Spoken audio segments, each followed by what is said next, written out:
Welcome aboard. Stay tuned and subscribe to Han Li's Wuxia Adventures for more thrilling content. Chapter 101. Lu Yin could feel the power of the desolate palm, and it felt like his life force was being sucked away. He knew it wasn't weak, so he raised his own hand with a glint in his eyes. Since Meng Yu was courting death, he wouldn't hold back. Bang! The two unleashed their full strength at the same time. The desolate palm was an inherited battle technique of the Vast Earth Weave's Vast Earth sect, and its power was unparalleled. Lu Yin's serious palm had reached 5 stars, and he had once defeated Tyson, a melder from Yu Academy. Zhou had even said that he could rank in the top 10 of Yu Academy. With a loud bang, a shockwave tore through the earth like a storm, scattering the cold air and pushing away layer after layer. A group of sentinels who happened to be passing by screamed in agony as the ground split in two. Lulu was surprised and immediately dodged. The two's attacks were even stronger than an ordinary melder's. Meng Yu was shocked that his desolate palm had been blocked. He had used it to defeat many melders. Both Lu Yin and Meng Yu retreated at the same time. This exchange was almost evenly matched. Meng Yu's strength surprised Lu Yin. Very few sentinels could defeat a melder, and this person wasn't even an innate gift cultivator. Alright, there aren't many in the same realm who can block the desolate palm.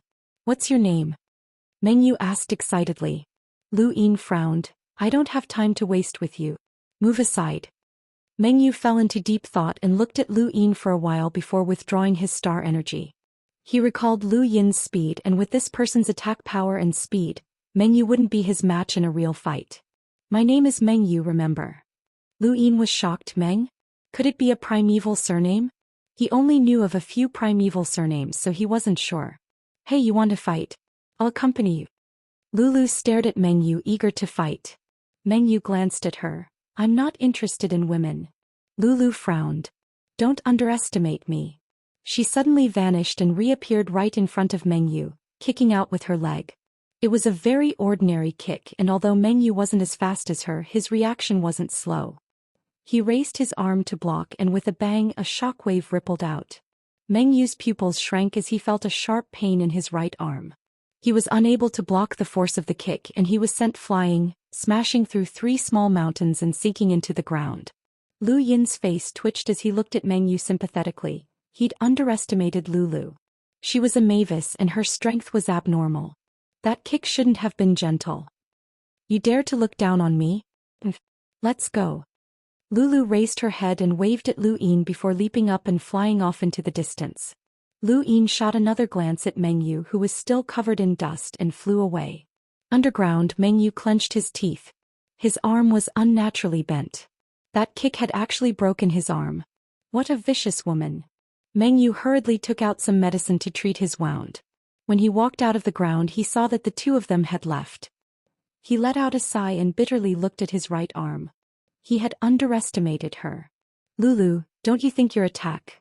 No, your kick was too heavy? Lu Yin asked. Lulu snorted. Who told him to look down on me? He deserved it. Lu Yin couldn't help but laugh, silently reminding himself not to provoke her in the future. She was just too strong, and that was probably her innate gift. Lu Yin and Lulu didn't encounter any enemies for the rest of their time. Astral 10's exam was only the end of the path, and there was no limit to the number of participants. Few people would actively cause trouble in such an exam, and Meng Yu was considered an oddity. There were no enemies, but the number of astral beasts kept increasing. Under the dark night sky and the icy winds, strange beasts walked on the ground. Many of them flew in the air, and many sentinels were killed by them. Lu Yin and Lulu encountered a terrifying beast. Although it was also a sentinel, it was invulnerable. Fortunately, Lulu managed to crush its innards with a heavy punch, but even so, it wasn't injured at all. Lu Yin felt a chill run down his spine. This kind of defense was too strong. There was also another beast that could spit out lightning. It was fast and its attacks were fierce, far surpassing the lightning bolt that Zhou had used on Lu Yin. In the end, Lu Yin and Lulu managed to evade it because it was too fast and difficult to attack. Fortunately, it didn't chase after them, as if it was protecting its own territory. There were also many strange plants in addition to the beasts. Coupled with the terrible weather, the two of them found many more corpses on the ground every now and then. Anyone who could make it here was a top sentinel, and even the weakest was at Eddie's level. Even so, the shadow of death still loomed over them. Far behind Lu Yin and Lulu, Roz hid in fear and trembled. The few people who had been with him had all died and he was the only one left. He didn't dare leave and decided to hide until the end of the test. After an unknown amount of time, the frozen sun in the sky suddenly exploded. Scorching heat and blinding sunlight showered down, making it difficult for many to adapt. Some even lost their lives due to carelessness in battle. Cold and heat intertwined, and the sudden glaring light almost caught Lu Yin off guard. He instinctively flashed to the side, but the ground suddenly exploded as a strange flower emerged from the ground and released a white substance at Lu Yin. Lu Yin raised a hand and unleashed a triple shockwave palm, shattering everything in its path. A terrifying gale blasted against the flower and crushed it to pieces. Lu Yin looked up and exhaled. The temperature had changed again. This time the heat had lasted for at least 48 hours. It's getting hotter and hotter. Look, the sun is getting lower and lower as we go in. The innermost part is almost the same as the ground, Lulu complained. Lu Yin looked into the distance and saw that the sun was indeed getting lower and lower. The entrance was still far away, and although it was hot, the stronger commoners could still withstand it. However, this region was already extremely hot and only seekers could withstand it. Even sentinels might not be able to withstand the heat if they went further in. Coupled with the endless beasts, plants and enemies, the test was truly cruel. The sentinel path wasn't that intense, but the melder path was. Jenny Anna and Hua Xiaoling were eliminated immediately, encountering melder beasts before they could meet up. If not for Schutz's appearance, they would have died. Even so, the rest of the test was difficult to complete and they had to give up. Nearly 80 melders from the Great Yu Empire had participated in the assessment, but in less than a day, more than half of them had been eliminated and as many as 30 had died. These were the true elites of the Great Yu Empire, not just from Yu Academy but also from the various great academies of the Great Yu Empire. What was even more terrifying was that even one of the 5 Hall Masters, Locke, had been eliminated, leaving Doran and the rest with grim expressions. The Hall Master of Yu Academy was a powerhouse who stood at the peak of the Empire's younger generation, and his elimination cast a shadow over this test. Zhou and Yen Gang are together, someone reported. Doran nodded. This wasn't a surprise. The attacks on the Sentinel path were just a result of ignorance. If Yen Feng really wanted to marry Wendy, Yen Gang would have to build a good relationship with the Empire. However, Yen Gang was much weaker than Zhou, so Doran hoped that he wouldn't drag him down. Time passed slowly and more spaceships appeared around the 10 paths. Explorers stood tall in space looking at the 10 paths in the distance. On the Sentinel path, a young man was clutching his left arm and howling in pain. This was Wukai Mathers, son of Sigmund Mathers. He had also participated in the Sentinel trial, but he had just been attacked by a strange plant. His left arm had been shattered and the plant had been destroyed as well.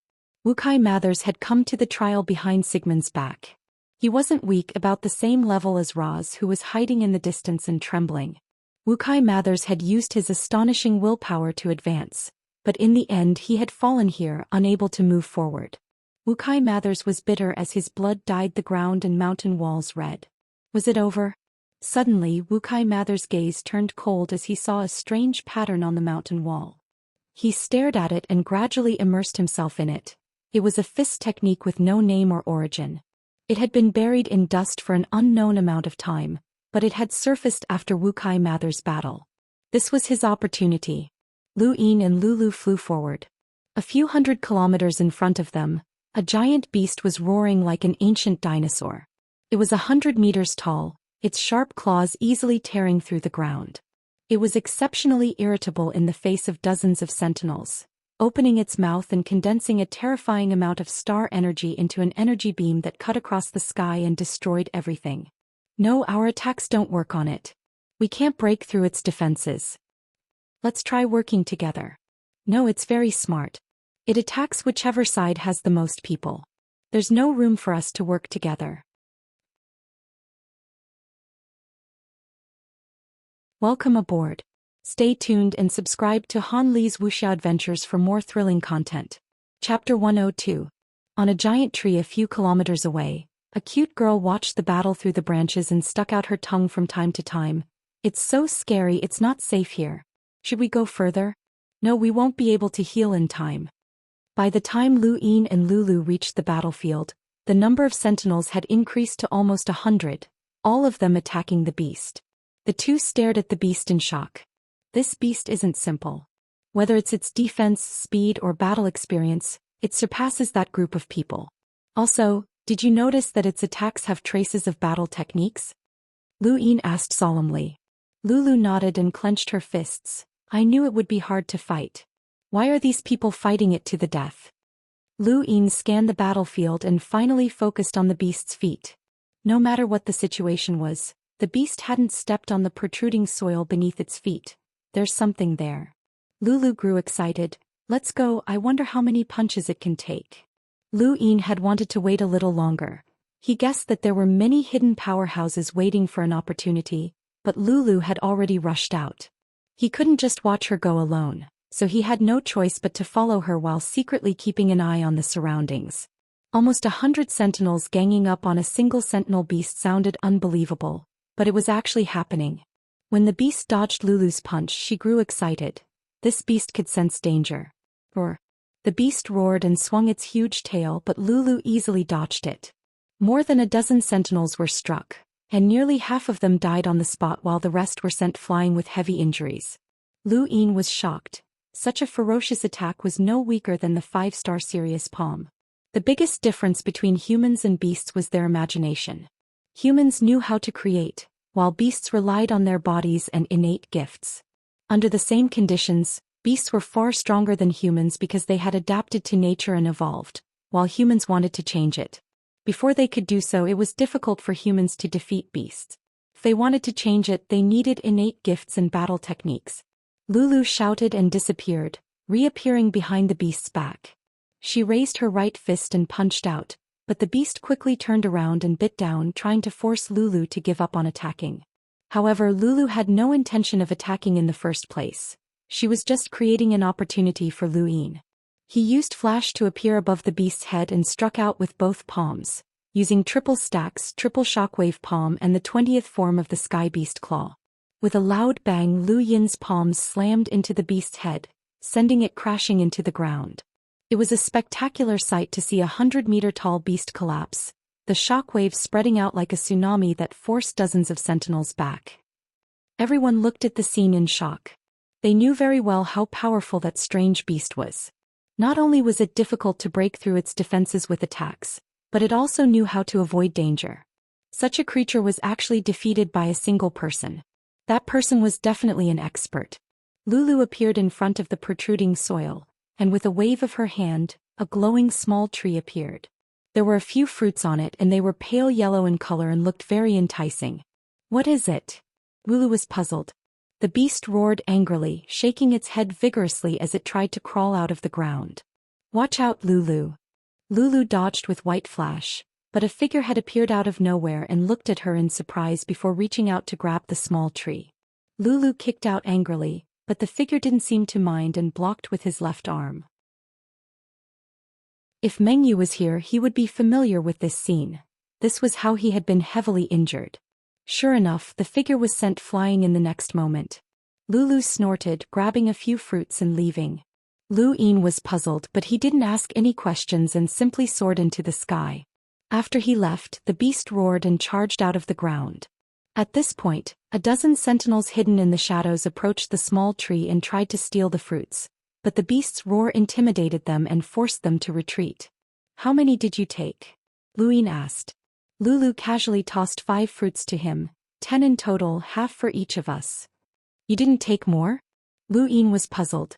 Lulu replied seriously, always leave a way out, especially when it comes to natural treasures. That's our family's rule. Lu Yin nodded and didn't ask any more questions. At this point, a dozen people appeared around them. Friend, please share some of the things you took, someone said gloomily.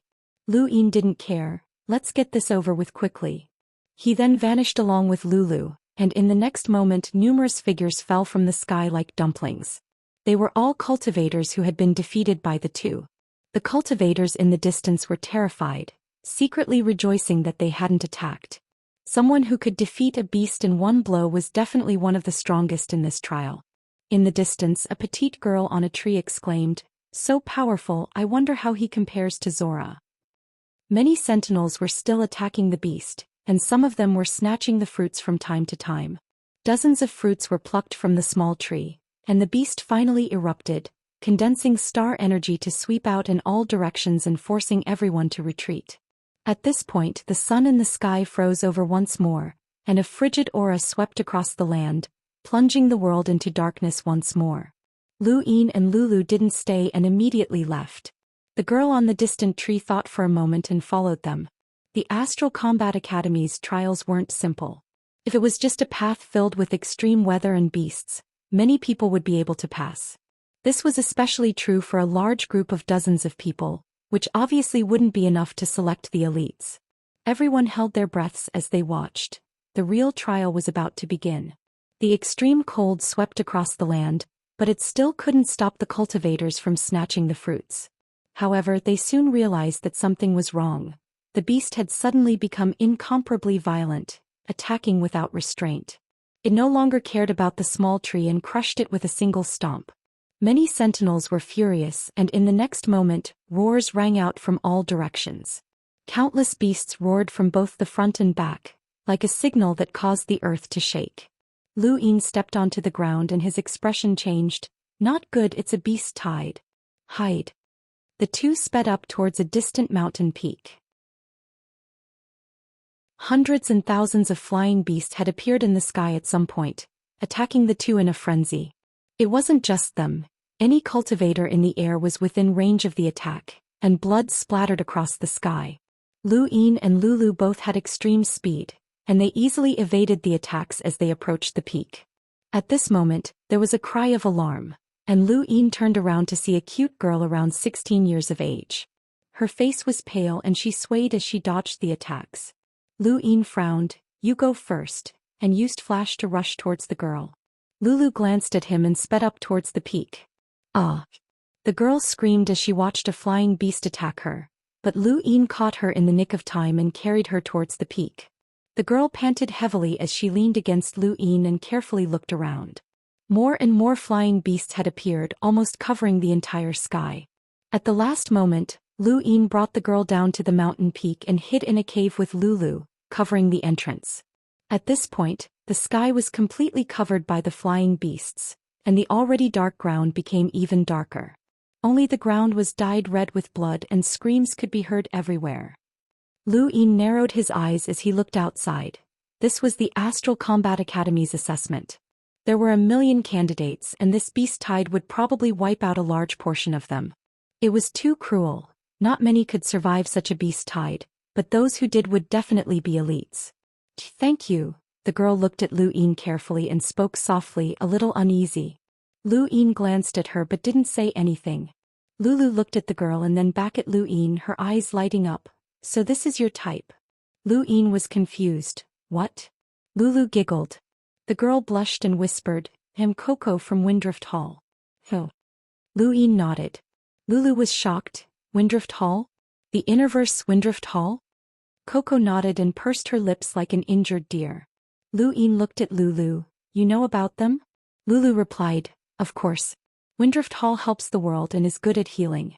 Although there aren't many of them, they have a good reputation in the Immerse. They research medicine just like Shamrock Enterprises, but their goals are different. Shamrock Enterprises' main goal is to make money, but I don't know about them. I feel like they have nothing better to do." Coco blinked. "No, we don't. We're training." "Training to save people?" Lu Yin was surprised. Coco grunted softly. "Master taught me that the more people we save, the more destiny we have and the longer we live." Lu Yin and Lulu glanced at each other. "Your master really tricked you," Lulu couldn't help but comment.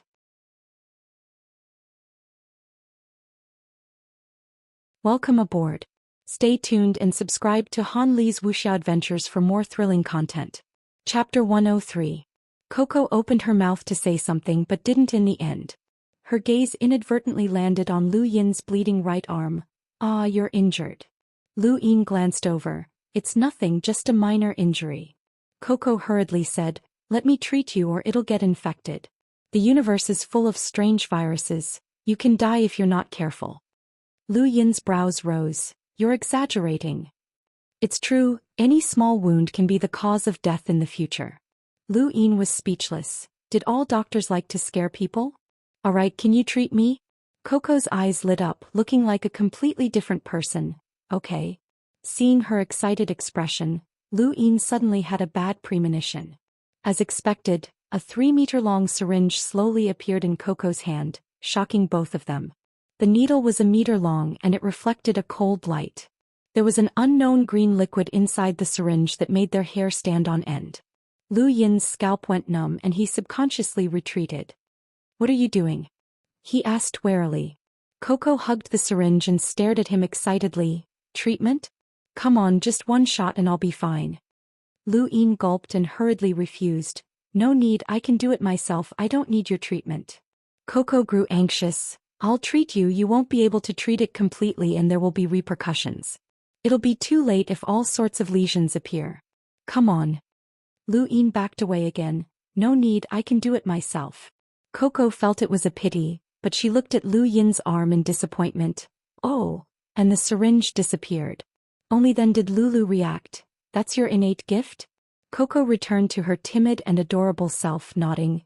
Yes, my innate gift can heal injuries, it's very useful. It's a pity that no one wants to let me use it. Lu Yin rolled his eyes, that thing was over after a single shot. Only an idiot would let her use it, it looked even more terrifying than a sword. Your innate gift is really, really unique, Lulu exclaimed. Coco smiled bashfully. Suddenly, an angry roar came from outside the cave as a beast swept past, charging into the distance. Lu Yin looked out of the cave, wondering how Schutz and the rest were doing on the path to becoming melders. Zhou was smart enough to give up on the test, otherwise, they would have had to carry another burden. Zhou was unlucky and was injured by the first beast wave. If he hadn't hidden well, he would have become food. Yan Gang was the same, so the two of them could be said to have failed. In the distance, Tianming had successfully evaded the beast tide by hiding beneath a giant boulder. However, his luck was just as bad as he had run into Silver Tiger, the #1 expert of Grand Top Weave's 9-stack sect's younger generation. He was also Tianming's enemy. Silver Tiger excitedly stared at Tianming. I never thought that I would meet you here. Tianming, I heard that you've become the Hall Master of Yu Academy. Congratulations. Tianming's expression was serious as he stared at Silver Tiger. I never thought that I would meet you here. I can finally take revenge for what happened back then. Silver Tiger sneered. Revenge?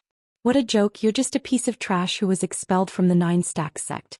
You secretly learned 9 stacks without permission, but you only managed to comprehend 3 stacks. You still have the face to say that the Great Yu Empire actually wants a piece of trash like you? I'll help them get rid of you today. Silver Tiger slammed a palm towards Tianming, condensing a powerful fluctuation. Tianming's gaze turned cold as he responded with a palm strike of his own. The shockwave shook the ground, causing it to crack 3 times in a row. This was the fluctuation of 3 stacks, but in the next moment, Tianming's pupils shrank as he felt a sharp pain in his right hand. 4th stacks. You actually comprehended 4th stacks. Silver Tiger laughed maniacally. A piece of trash like you will never understand me. 4th stacks? Today I'll make you despair. Another terrifying force descended. This time it was 5th stacks. Tianming's right hand was broken as Silver Tiger's 5th stacks landed on his abdomen. He spat out a mouthful of blood as he flew backwards and crashed into the mountain wall. Silver Tiger stood in place and looked at Tianming coldly. You were trash back then and you're still trash today. I'll send you on your way. Tianming spat out another mouthful of blood and raised his left hand, which transformed into a claw. The void howled as the sky beast claw enveloped an area of 100 meters. A dense killing intent descended, shattering the boulders and ground above the valley. Silver Tiger was shocked by Tianming's 43 forms of the sky beast claw, but he didn't have time to block it. Astral beasts fell from the sky one after another, all of them enveloped by the sky beast claw. Boom. The ground shook and dust rose into the air. More than 10 astral beasts were turned into blood. Silver Tiger's clothes were torn apart, and 4 bloody gashes could be seen on his right shoulder. He had been injured by the sky beast claw, and when he looked up, Tianming had long since disappeared. "You can't escape." Silver Tiger roared and leapt into the air. However, before he could land, a shadow enveloped him and a furry claw swept out, piercing through his body. His body exploded into pieces, leaving only his head behind in the valley. The last thing he saw was the heavily injured Tianming hiding under the ruins of the mountain wall. Tianming looked at Silver Tiger's unwilling gaze, and only his head was left glaring at him. He smiled bitterly. He had gotten his revenge, but the test had come to an end. As for whether or not he could survive, that was up to the heavens. The beast wave lasted for an entire day, and it was hell for the cultivators who had participated in the test. Endless waves of astral beasts could appear at any time to take their lives. These beasts were all on the same level as the cultivators, and even the strongest person had to avoid them. They had seen their friends, family, and comrades die with their own eyes. It was like the end of the world, and they could only hide in a corner and tremble. When the beast wave ended, the sun in the sky was unsealed, and the scorching heat roasted the earth once more. At this moment, those who had survived felt the warmth of this scorching heat, as it replaced the cold and murderous winter. Lu Yin's trio walked out of the cave, and what they breathed in wasn't just the hot air, but also the thick stench of blood. This stench. "Thousands of creatures died nearby," Coco said with a pale face as she sniffed the air. He looked down at the mountain peak and saw many incomplete corpses. It was just a test, but it had been like purgatory. This reminded him of Earth's evolutionary trial. How many people had turned into zombies in that instant? How many people had died at the mouths of the mutant beast? Many of the students who had participated in the trial had died as well. To the powerhouses of the universe, life was not precious. They cared more about strength. This universe had always been one where the strong preyed on the weak. At this point, even the highest temperature could not dispel the coldness in some people's hearts.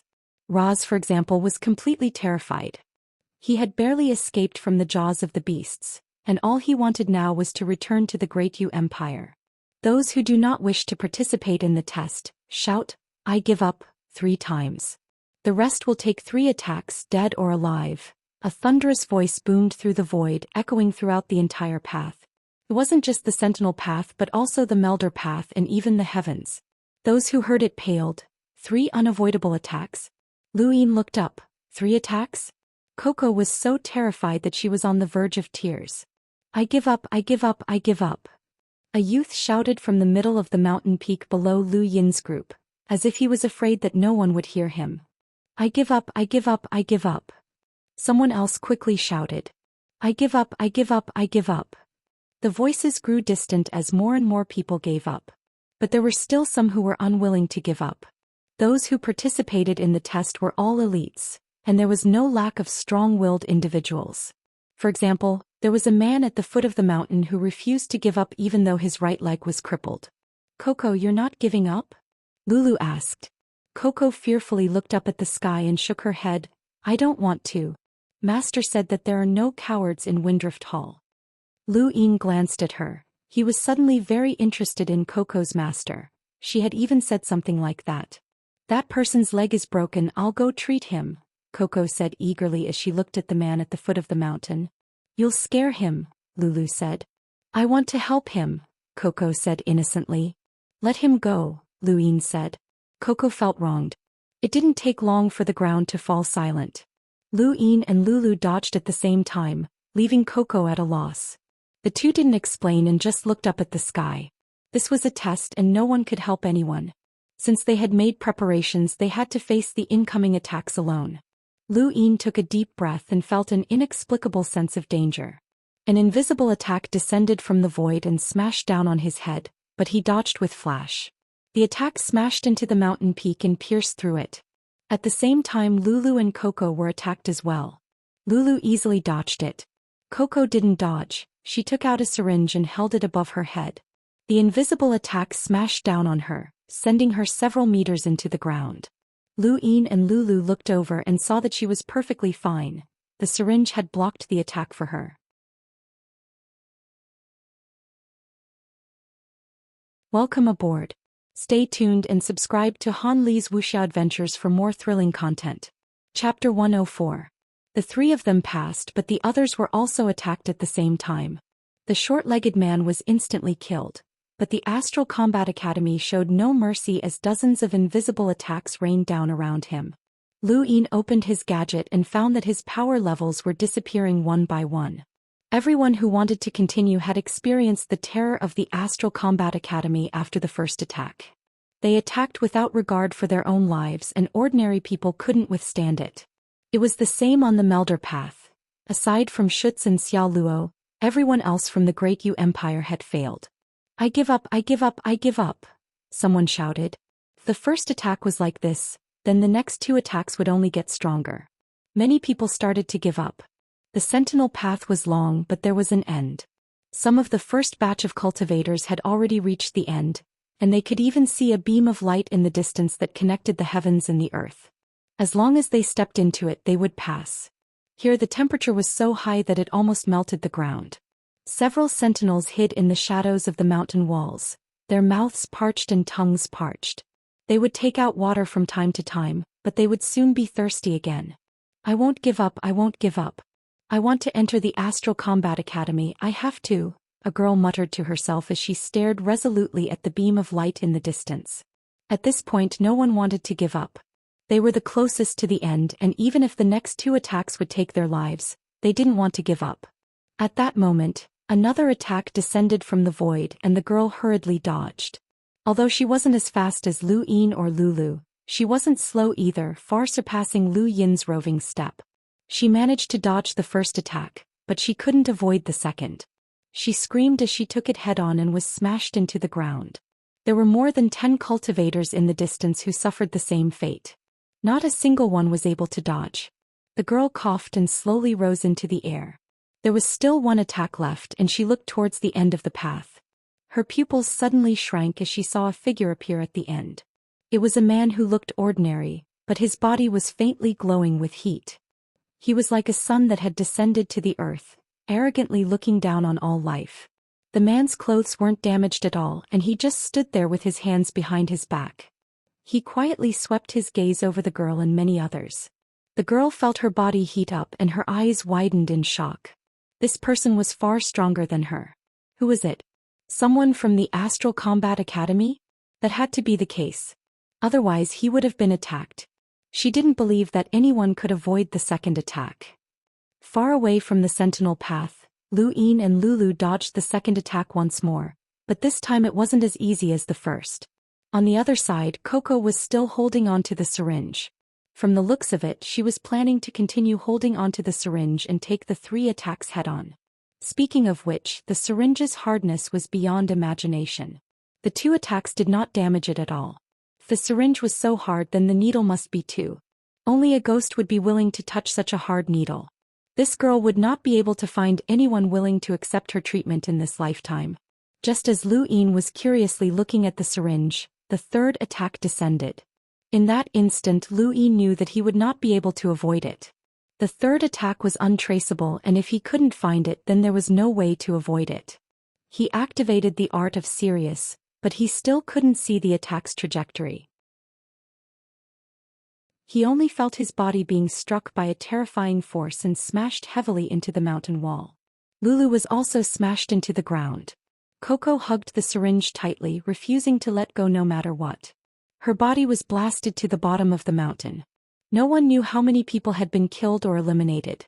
At the end of the path, the girl screamed in agony, her face as white as a sheet of paper as intense pain engulfed her nerves. The 3rd attack was too strong and she could barely withstand it. Right in front of her, the man who looked like the sun was also enduring the attack. The scorching heat turned into a surging sea of flames that disappeared in an instant. The girl gritted her teeth and knelt on one knee, hurriedly taking out medicine to treat her injuries. At the same time she looked at the man in the distance in shock. That person had withstood the attack, which meant that he was also a cultivator participating in the assessment. Why didn't he leave? Why didn't he pass through this path? The man waved his hand and a wave of scorching heat swept into the distance. He looked up and said, "This is the 3rd attack. It's really ferocious, and those who can withstand it are indeed capable. It's a pity that none of you will be able to join. Astral 10 is destined to disappear." He then looked at his gadget and smirked. Are there 7 more people? Not bad. Since that's the case, I'll bring you your final despair. After saying that, the man rose into the air. At the end of the path, a total of 7 people including the girl had passed through the 3 attacks. All 7 of them looked at the man. The man smirked and raised his head. My name is Arkino and I'm from the Immerse Blaze Realm. No one can pass through this path and all of you will fail. The 7 were shocked. The Blaze Realm of the Immerse? That colossal Blaze Realm? Why would a disciple appear here? The girl trembled. He was actually from the Blaze Realm, which explained the scorching heat. The Blaze Realm was a huge power in the Immerse with an ancient heritage, so why would a disciple appear here? And to prevent them from entering? No matter what they thought, Arkino didn't care. He only had one mission, and that was to prevent anyone from passing through this path. He wasn't the only one. All 10 paths had a final guardian to prevent Astral 10 from recruiting a single student. In the sky, Zhou Xian's expression changed. What? There's a huge power in the Immerse that's attacking this assessment? Why are you only saying this now? Rocky Anna said bitterly. His Majesty just received the news from the 5th princess. She found out through the Myriad Swords Peak that the 3 great powers of the Immerse want to replace Astral 10 and obtain the right to enter the trial zones. Thus, she sent a disciple to participate in the test and guard the final path to prevent anyone from passing. Which powers are involved? Xianxia asked. Rocky Anna replied, the Blaze Realm, the Ross Empire and the Sylvan Dragons. Zhou Xian's face paled. These 3 powers were colossal in the Immerse, and comparing the Great Yu Empire to them was like comparing Earth to the Great Yu Empire. Xian was shocked. He had been to the Immerse before and experienced the terror of the Blaze Realm. This power had left a deep impression on him. If it really was someone from the Blaze Realm, then who in the Outerverse could pass? Zhu Lang's voice was low. Is the Ross Empire the one that supposedly obtained the legacy of an ancient technological civilization? The most terrifying ones are the Sylvan Dragons. They're a terrifying race that defected from the Astral Beast domain and came to the human domain. Any adult Sylvan Dragon is invincible, Doran said solemnly. The 3 powers were like 3 mountains that weighed down on everyone's hearts. At this moment it wasn't just the Great Yu Empire. Many other Outerverse powers had received the news as well. Astral 10 was the hope of the Outerverse, but it had been attacked by the 3 powers. They weren't targeting the Outerverse but rather Astral 10 itself. They didn't see any need to attack the Outerverse, but it was precisely because of this that the other powers were furious. This was the end of their climb. At the end of the 10 paths was a beam of light that connected the heavens and the earth. Passing through this beam would allow one to enter Astral 10. When the 3 powers appeared, someone from Astral 10 asked, "Are they that eager to make us disappear? They're here as candidates so we can't expel them. They didn't cheat and they agreed to all the requirements. Then let's treat them as the most difficult test. The Outerverse test is already relatively easy, but with them it'll be as difficult as the previous 9 academies. I'm afraid there won't be many in the Outerverse who can pass. Maybe not even one. Everything has its limits. If Astral 10 really wants to leave the stage, then so be it. After all, this place is also a prison for us." On the Sentinel path, Lu Yin walked out of the ruins and looked up. The last attack had been powerful, but it was still bearable. He looked to the side and saw Lulu walking out as well. At the bottom of the mountain, Coco grimaced in pain, but she still flew out with her syringe. She was disappointed to see that the 2 were fine, but it quickly turned into joy. "It's good that you're fine." Lulu pouted. "You were hoping that something would happen to us." "No." Coco immediately shook her head and carefully put the syringe away. She had hoped that the 2 would be injured so that she could give them a shot. Unfortunately, Lu Yin looked around. After the beast wave, many of the astral beasts had gone to the other end of the path, making it much easier for them to reach the end. After 3 attacks, there shouldn't be many cultivators left. Let's go, we shouldn't be far from the end.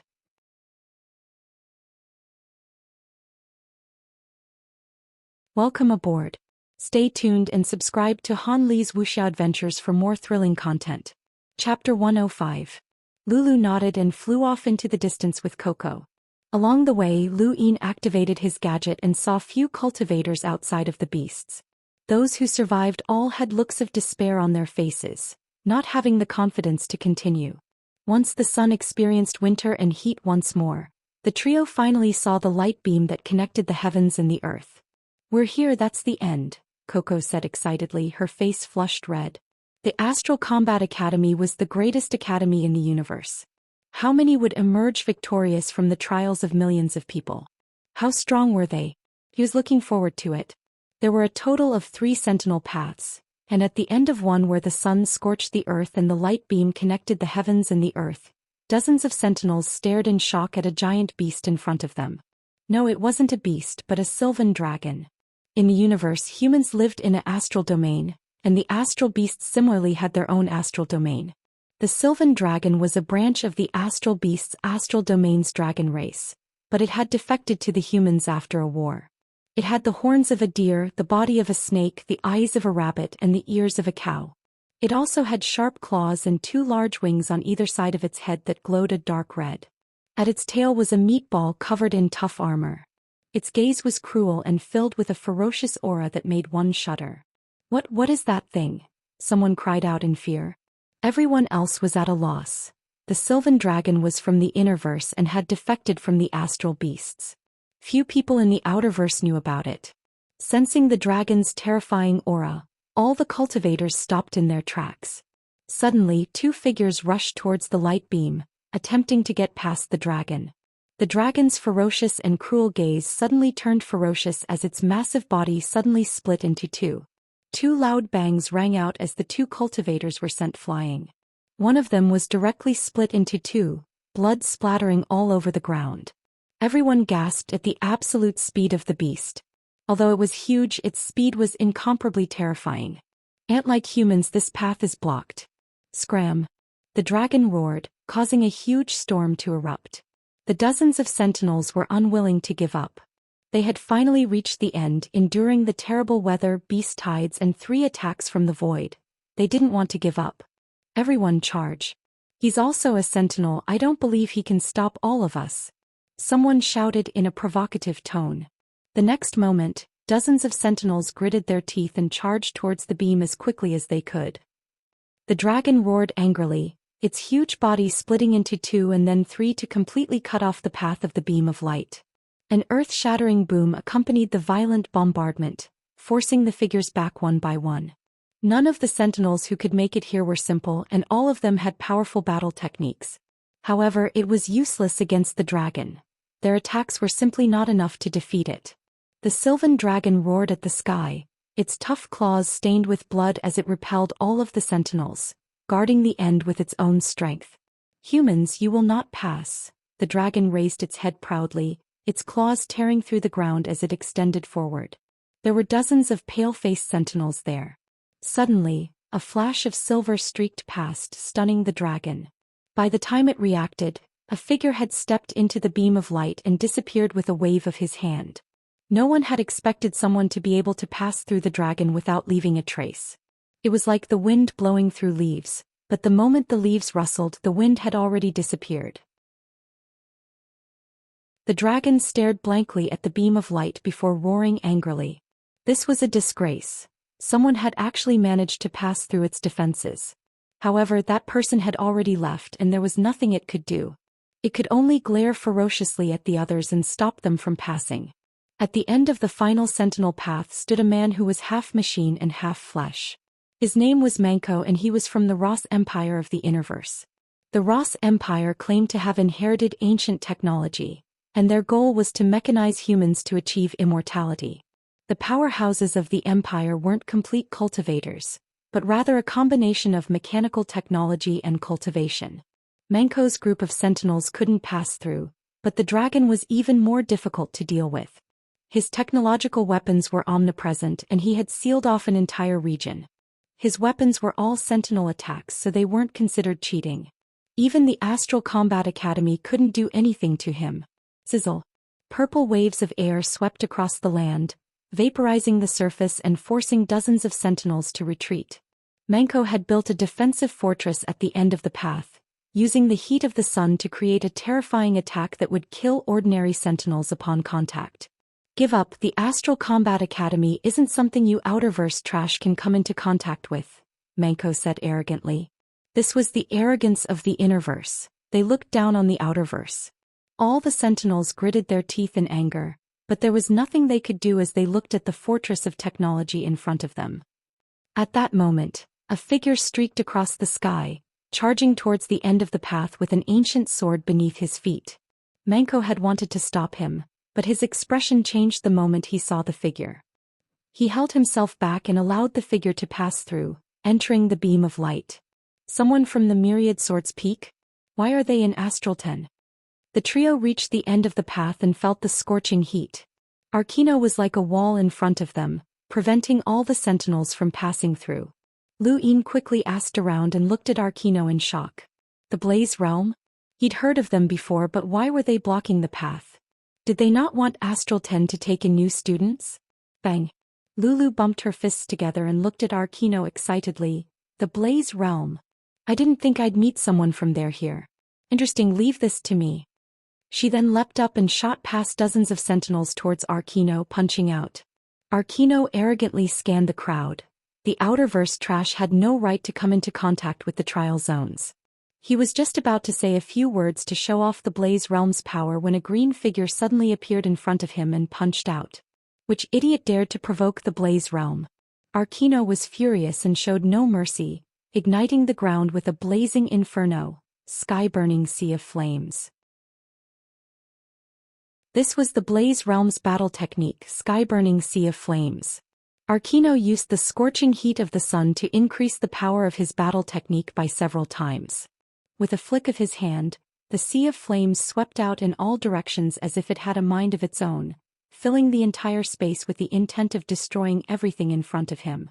Lulu's eyes gleamed with excitement as she faced the sea of flames that would shock even a Melder. She punched out once again, an ordinary punch that tore through the sea of flames and arrived right in front of Arkino. Arkino was arrogant, but he wasn't arrogant.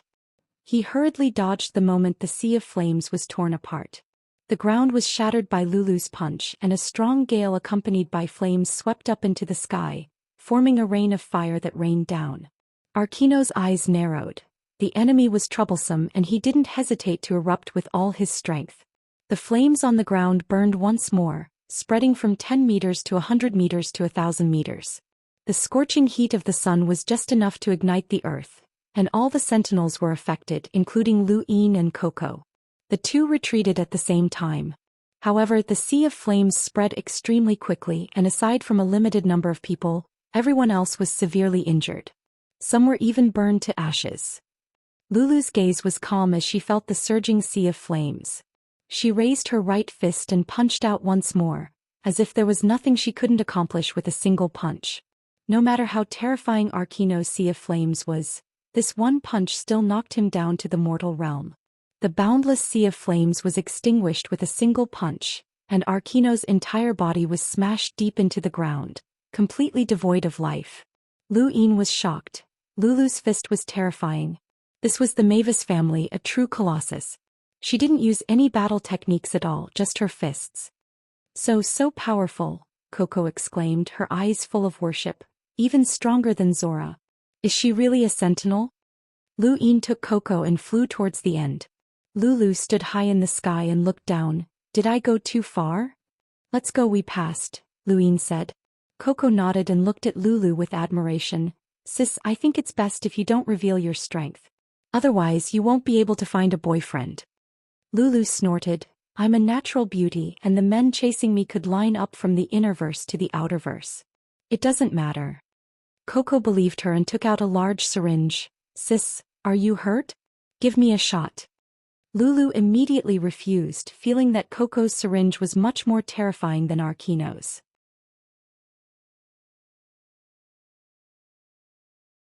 Welcome aboard. Stay tuned and subscribe to Han Li's Wuxia Adventures for more thrilling content. Chapter 106.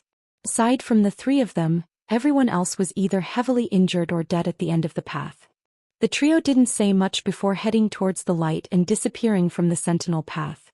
The moment they disappeared, they heard the words, Bone Age Cultivation Trial approved to enter Astral 10.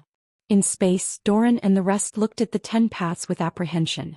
They didn't know if anyone from the Great U Empire would be able to pass. It would be embarrassing if no one did.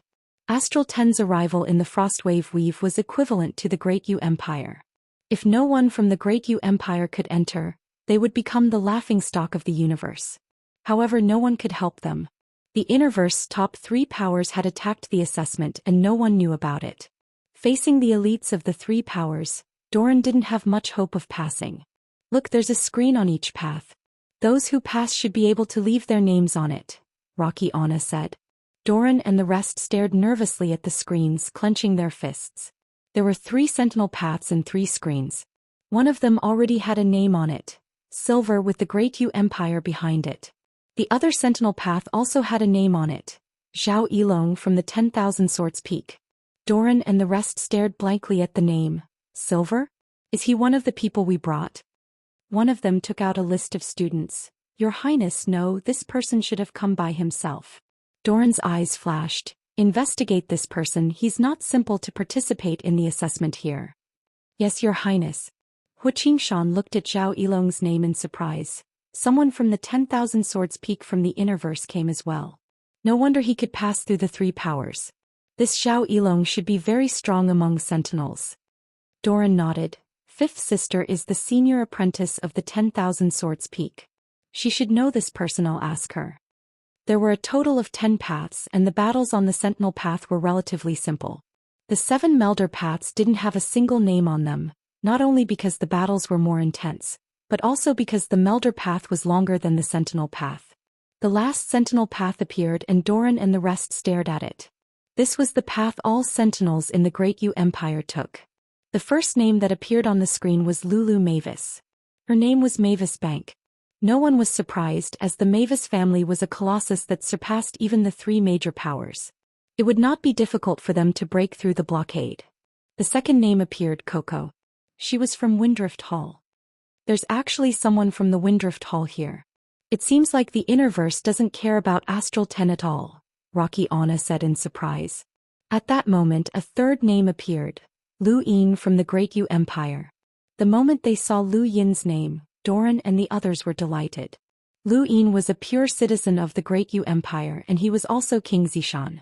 His passing wouldn't be a loss of face for the Great Yu Empire. Although Silver was also noted as a citizen of the Great Yu Empire, he was a little mysterious and couldn't compare to Lu Yin's pleasant surprise. Rocky Anna nodded in admiration. Being able to enter Astral 10 meant that King Zishan was worthy of the Anna family. Even if he was just an idle prince, his status as a student of the Astral Combat Academy was more than enough to cover up the humiliation of being rejected by Princess Wendy. Xianxia stared at Lu Yin's name, his eyes twinkling as he thought about something. Zhu Lang had been silent all this time and he only glanced at Lu Yin's name. Doran laughed excitedly and immediately contacted the Empire to pass on the good news. Your Highness, let's wait for the results of the Melder's path. Xianxia stopped him. Doran slapped his head. That's true. Wait, I was too impatient, sorry. To the various powers of the universe, the Sentinel realm was just the beginning. The Melder realm was the true beginning of one's cultivation, and a person's strength as a Melder was enough to determine their entire life. The Astral Combat Academy had a clear realm requirement, with the lowest being a Sentinel and the highest being a Melder. Beyond that, there was no room for improvement. To the Empire, having a Melder enter the Astral Combat Academy was the greatest surprise. The light beam at the end of the Sentinel path seemed to teleport the 3 of them to a limestone platform. The platform wasn't large and was covered in moss. As soon as the 3 landed, they heard the sound of rain and looked up to see strange plants towering into the clouds. They were in the depths of a forest shrouded in rain, and beneath their feet was a limestone platform. Rain was falling from the sky, forming a river on the ground that flowed to an unknown destination. The world was dark green and hazy. Lu Yin turned around and looked around, suddenly spotting a familiar smiling face.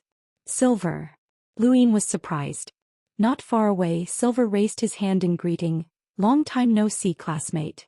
Lu Yin hadn't expected to see him here. He'd passed the test earlier than he had. On the other side, there was another figure standing quietly, gazing at the rain with a simple long sword on his back.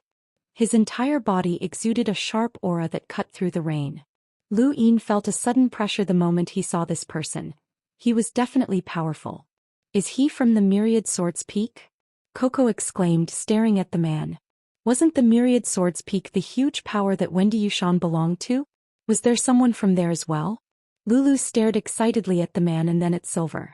Her knuckles cracked as if she wanted to fight, but Coco hurriedly pulled her back. Lu Yin was curious about Silver's current strength. This person had improved just as quickly as Lu Yin had. When they'd first met, they'd been about the same, but now that they met again, they were still about the same. This person was related to the Neo-Human Alliance, so he wouldn't be easy to deal with.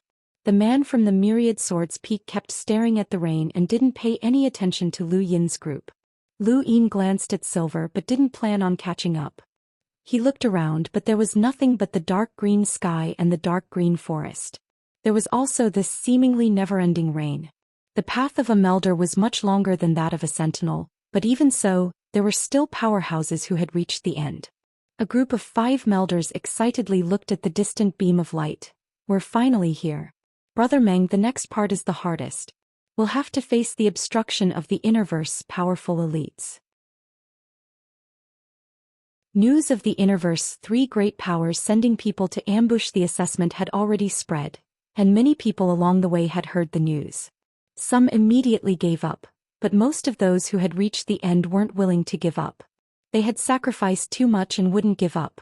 Meng Tao's face was resolute. He was from the Vast Dearth sect and was one of the top 3 powerhouses of the younger generation. The Vast Dearth we've dominated and wouldn't allow anyone to flee without a fight. He wanted to personally experience the power of the Innerverse powerhouses.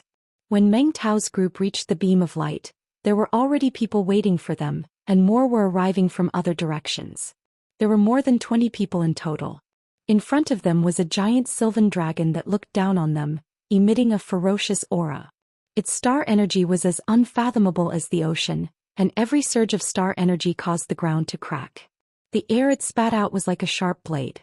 The dragon's huge eyes swept across everyone and it let out a deafening roar. I am Dragon 9, remember this name. This is the name of the powerhouse who blocked your entry to the Astral Combat Academy. All the melders were furious. Meng Tao stepped forward and faced Dragon 9. Meng Tao from the Vast Earth sect challenges you. Dragon 9 lowered its head and grinned at Meng Tao. It spat out a powerful air current. I'll satisfy you. Less than half a minute later, Meng Tao screamed as his body was bitten by Dragon 9. Blood dripped down the dragon's enormous body, and a dignified powerhouse from the Vast Earth sect had been bitten to death. Everyone felt their scalps go numb. Meng Tao was one of the strongest people in the group, but even he had suffered such a fate. Who else would dare to challenge Dragon 9? Everyone, let's attack together. This thing is called a Sylvan Dragon, and that meatball on its tail is its weakness, a woman's voice rang out. Everyone's eyes lit up when they heard this, and Dragon 9 was furious.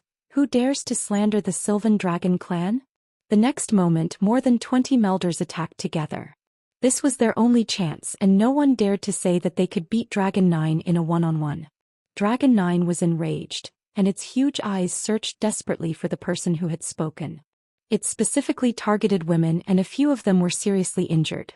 However, there were also a few who broke through Dragon 9's blockade and rushed towards the beam of light. Dragon 9 growled and unleashed his extreme speed. His huge body split into 2, then 3, and finally 5. 5 afterimages appeared in the sky, blocking the path of the beam of light so that not even a drop of water could escape. All of the melders were shocked. This speed was too terrifying. This was a powerful creature from the Innerverse.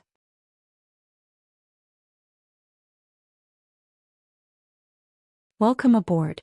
Stay tuned and subscribe to Han Li's Wuxia Adventures for more thrilling content. Chapter 107. Dragon 9 sent someone flying with a swipe of its claw, but it suddenly felt a sense of danger coming from its tail. Someone had the power to threaten it. Dragon 9 turned around and roared in anger. A silver needle pierced the meatball at its tail, causing it to wail in agony. That person had been right. The meatball at the tail was indeed the Sylvan Dragon's weakness. Many powers in the Innerverse knew about this, but there were very few people at the same level who could actually break through the meatball's defenses and injure the dragon's main body. Dragon 9 had never expected to encounter one in the Outerverse. Although the needle had injured the meatball at its tail, it hadn't caused much damage. Still, it was enough for the attacker. She hadn't actually planned on defeating Dragon 9. She had only wanted to break through the seal. While Dragon 9 was injured, a woman rushed into the beam of light, a silver needle in her hand shining brightly. Dragon 9 was enraged and vented all of its anger on the others. On the bluestone platform, Lu Yin looked at the distant rain and listened to the sound of it. His heart grew calmer as he felt that this rain wasn't as simple as it seemed. Lulu was also immersed in the rain as she looked into the distance. At that moment, a figure descended and everyone looked over in shock. It was a man with an ordinary appearance and dressed in ordinary clothes. He looked very ordinary, but his black hair made people unable to shift their gaze. It was too black without any luster. No, it could even be said that it absorbed the surrounding light, making the black hair look like a black hole. It made the man look very strange. The man didn't pay attention to the crowd and stood there quietly without moving. Almost at the same time, another figure descended. It was a woman. "Ah, Sister Zora!" Coco shouted in surprise. The woman's eyes lit up when she saw Coco. "Coco, are you all right? Are you hurt?" Coco shook her head and looked at Zora excitedly. "How about you? Are you all right? Are you hurt anywhere?" Zora quickly shook her head. "No, I'm not hurt." Oh, Coco was disappointed. "Sister Zora, let me introduce you. This is Brother Lu Yin and this is Sister Lulu. It's all thanks to them that I was able to pass the test. Otherwise, I wouldn't have been able to make it here." Coco introduced Zora to Lu Yin and Lulu. Lu Yin nodded at Zora. She was also from Windrift Hall. Lulu's attitude was much more indifferent, but she was still polite. Zola thanked him and then pulled Coco aside to say something. At the end of the Melder's path was a deathly stillness. The ground seemed to have been flattened by something and there were no survivors. Even the experts from the Ross Empire who had been standing guard in front of the beam of light had been reduced to scrap metal and were covered in blood. This was a path of death that had been completely annihilated. Incredible. That black-haired young man's talent is incredible. It's a pity that he's too murderous. Based on his experience, it's only natural for him to be so murderous. Our academy lacks people like him. Countless people were waiting in space as two screens appeared on the Melder's paths. One had Zora's name on it, indicating that she was from Windrift Hall, while the other only had two words: Dark Void. Her origins were unknown. Time passed slowly and another day passed. At the end of a Melder's path, Ashram stood proudly in front of a beam of light. In front of him were dozens of Melders who had been roasted by his high temperature. He was from the Blaze Domain and ranked 5th on the Blaze Domain smelting rankings. He was not someone these trash could compare to. Suddenly, the sun was completely frozen and a frigid chill descended once more, sweeping across the land. All of the Melders who had been roasted by Ashram were ecstatic. Without the advantage of the environment, they were confident that they could challenge Ashram. However, when flames spread out from Ashram's body, everyone fell into despair once more. This was an innate gift. This Innerverse elite had an innate gift of fire, and when combined with his Blaze Domain battle techniques, he was simply invincible. Ashram enjoyed watching these people's expressions turn from hope to despair. This was why he looked down on the Outerverse. It only produced weaklings. Suddenly, a beautiful figure walked out from outside Ashram's flames. Her graceful figure formed an extremely seductive dance under the roasting flames, attracting many people's attention. When they looked closely, they saw a beautiful face with dark red eyes and elegant white hair that was as white as snow. Many people swallowed and stared blankly at the beautiful woman. Her bare feet stepped through the flames as she walked past Ashram and slowly entered the beam of light.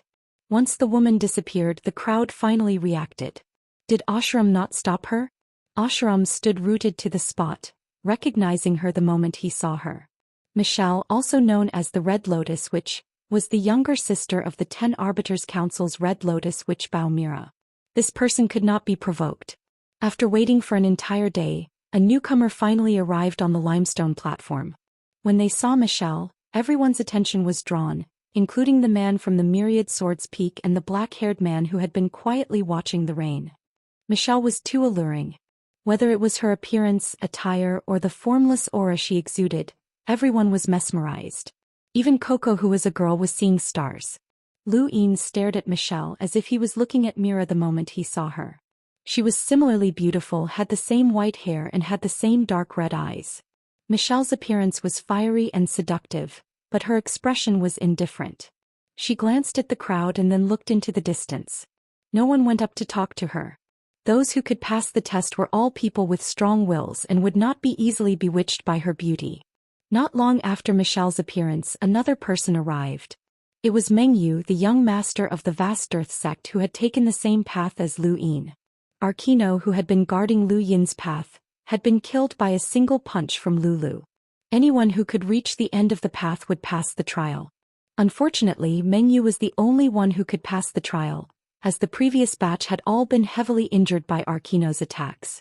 Meng Yu stared straight at Lu Yin before looking at Lulu with a fearful gaze.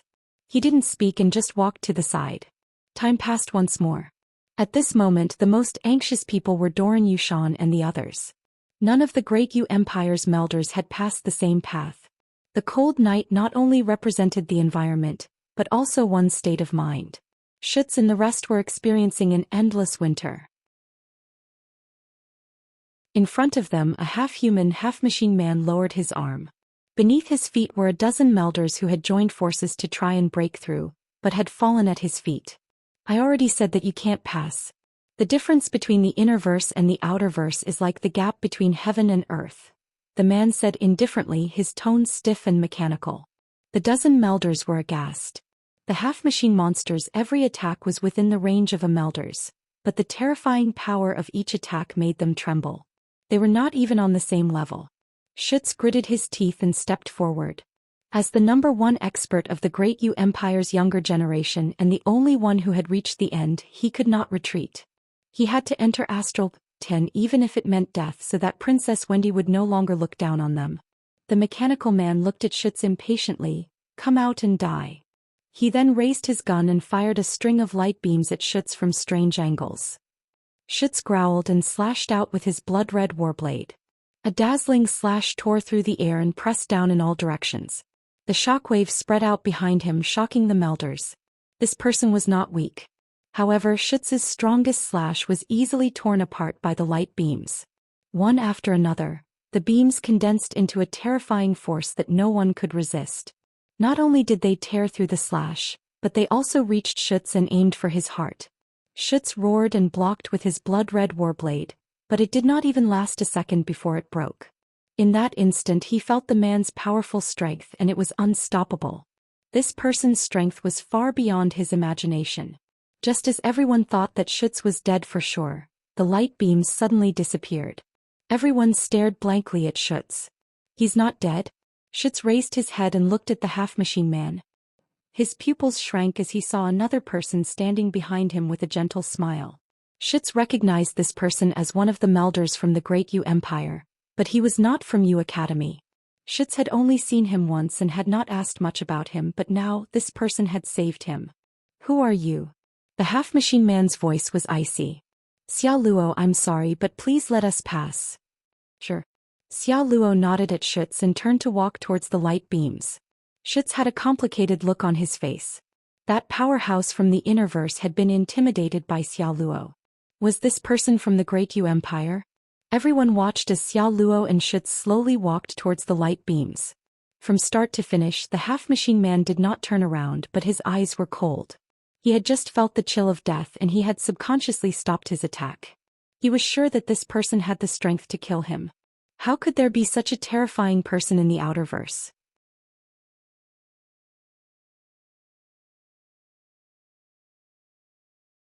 Welcome aboard. Stay tuned and subscribe to Han Li's Wuxia Adventures for more thrilling content. Chapter 108. I'm Eva Xiao Luo. Remember my name, I'll find you in the Astral Combat Academy. The half-machine man suddenly turned around and roared. He didn't want to be threatened and didn't even have the courage to attack. Xiao Luo smiled and stepped into the beam of light. Schutz took a deep breath and closed his eyes, stepping into the light as well. This time he was being led in. Next time he would walk out of Astral 10 with glory. At the same time, Doran and the rest were pleasantly surprised to see Schutz's name appear on the screen along with Xiao Luo's.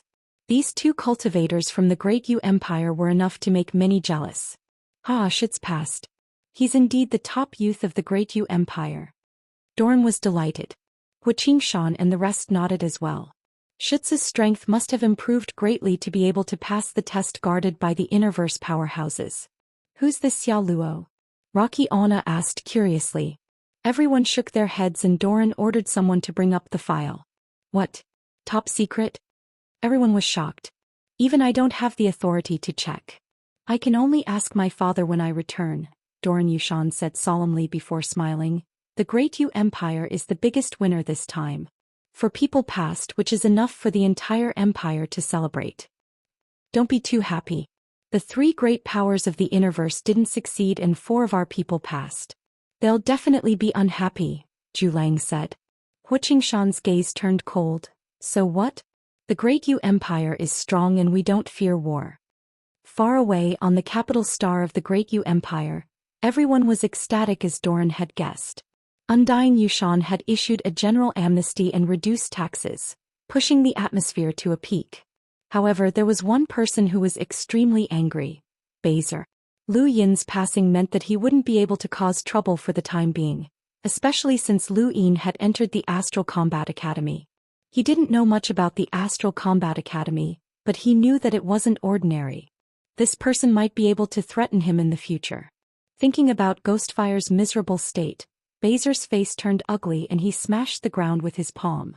Within Xenu Star's imperial palace, Undying Yushan was still smiling as he looked at the screen in front of him. On the screen was a beautiful girl with a tranquil expression and serene eyes. Father, you shouldn't have let anyone enter Astral. 10. Undying Yushan took a sip of tea. The gap between the outer verse and the inner verse is too great. We have to find a way to reduce it.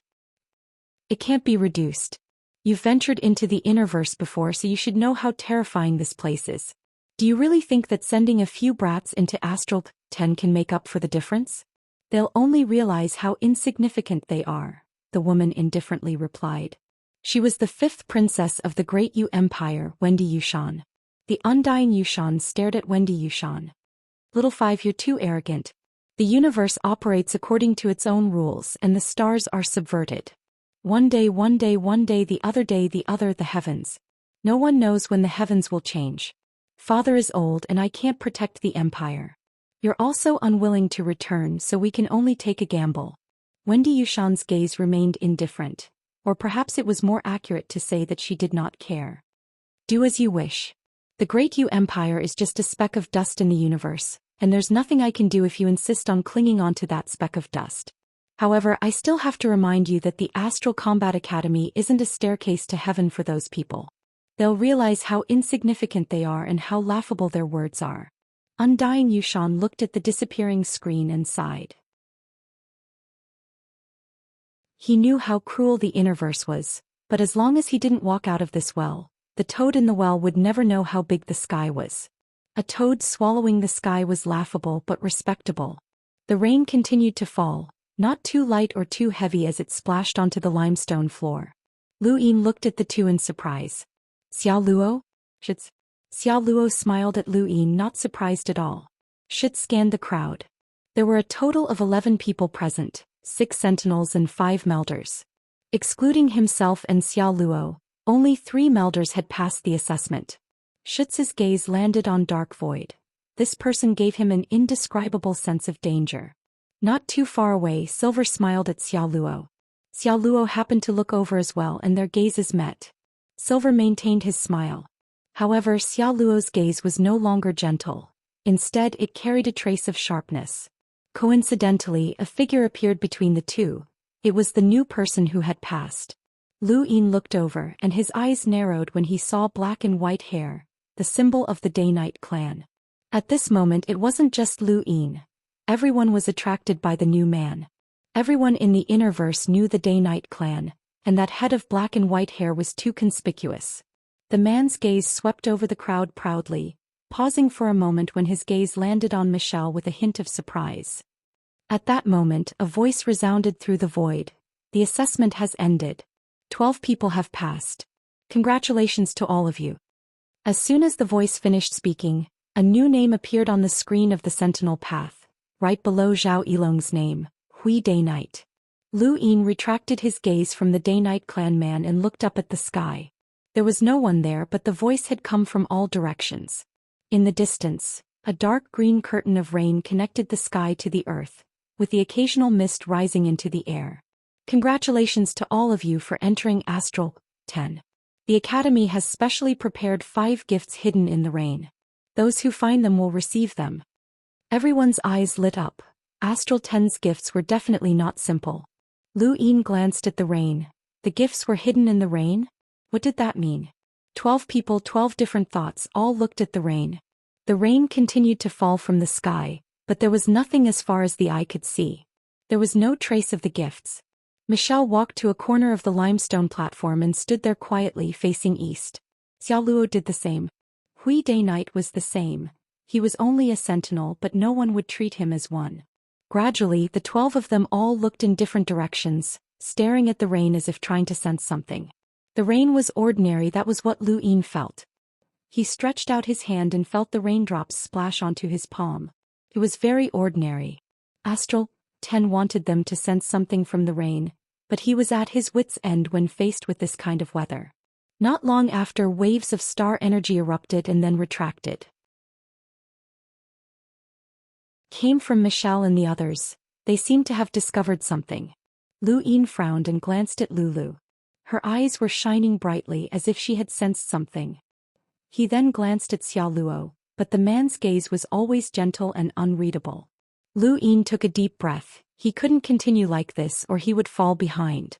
Lu Yin's gaze hardened as he thought about it. He actually didn't want to use the serious art. This was the Astral Combat Academy after all, and he might be recognized. However, he had no choice. Once he fell behind, he would always fall behind. The next moment, Lu Yin activated the serious art, and 6 stars revolved around him. This was the result of his many days of hard work. He didn't know if the serious palm with 6 stars could match Durbok at his peak. Even if it wasn't, it wouldn't be too far off. Amidst the rain, a pair of weathered eyes opened and saw Lu Yin through the boundless distance. He was astonished. What kind of technique is this? Someone from the outer verse actually obtained it. Interesting, very interesting. All communication with their gadgets had been cut off ever since they had entered this land covered in rain. They didn't know how much of a commotion Astral 10's examination had caused in the outside world, but they had already spent 3 days in the rain. During these 3 days, Lu Yin had been staring at the raindrops. Through the serious art, he saw something different. The rain was helping him wash away the impurities in his star energy, and he could faintly see human figures flickering in the rain. He saw explosions of star energy and all sorts of incomprehensible and inconceivable phenomena. The sound of raindrops in his ears cleared his mind, and what he saw was the rain, but what he felt was the various changes he had experienced since he had stepped onto the path of cultivation. Just as he was immersed in the sound of the rain, Michelle opened her eyes and unleashed another burst of star energy. This time, the burst of star energy pushed the rainwater aside and transformed into a shockwave that blasted forward. It was as if a gap had been torn open in the curtain of rain. Michelle's eyes lit up, and she took a step forward to appear within the curtain of rain. She reached out with a hand and a chip appeared in her palm. The others stared at her in shock. This was her first present. He stared at the star energy around Michelle's body and then at himself. He knew where the problem lay. Michelle's star energy had taken on a physical form that could repel the rain, but his own star energy was formless. The rain would pass right through it and it wouldn't be able to repel the rain at all. The present was right in front of them and it wasn't hidden at all. It was a test of their star energy. Lu Yin took a deep breath and mobilized the star energy in his body to feel the raindrops. His star energy had to take on a physical form in order to tear through the rain. It seemed simple, but it was actually quite difficult.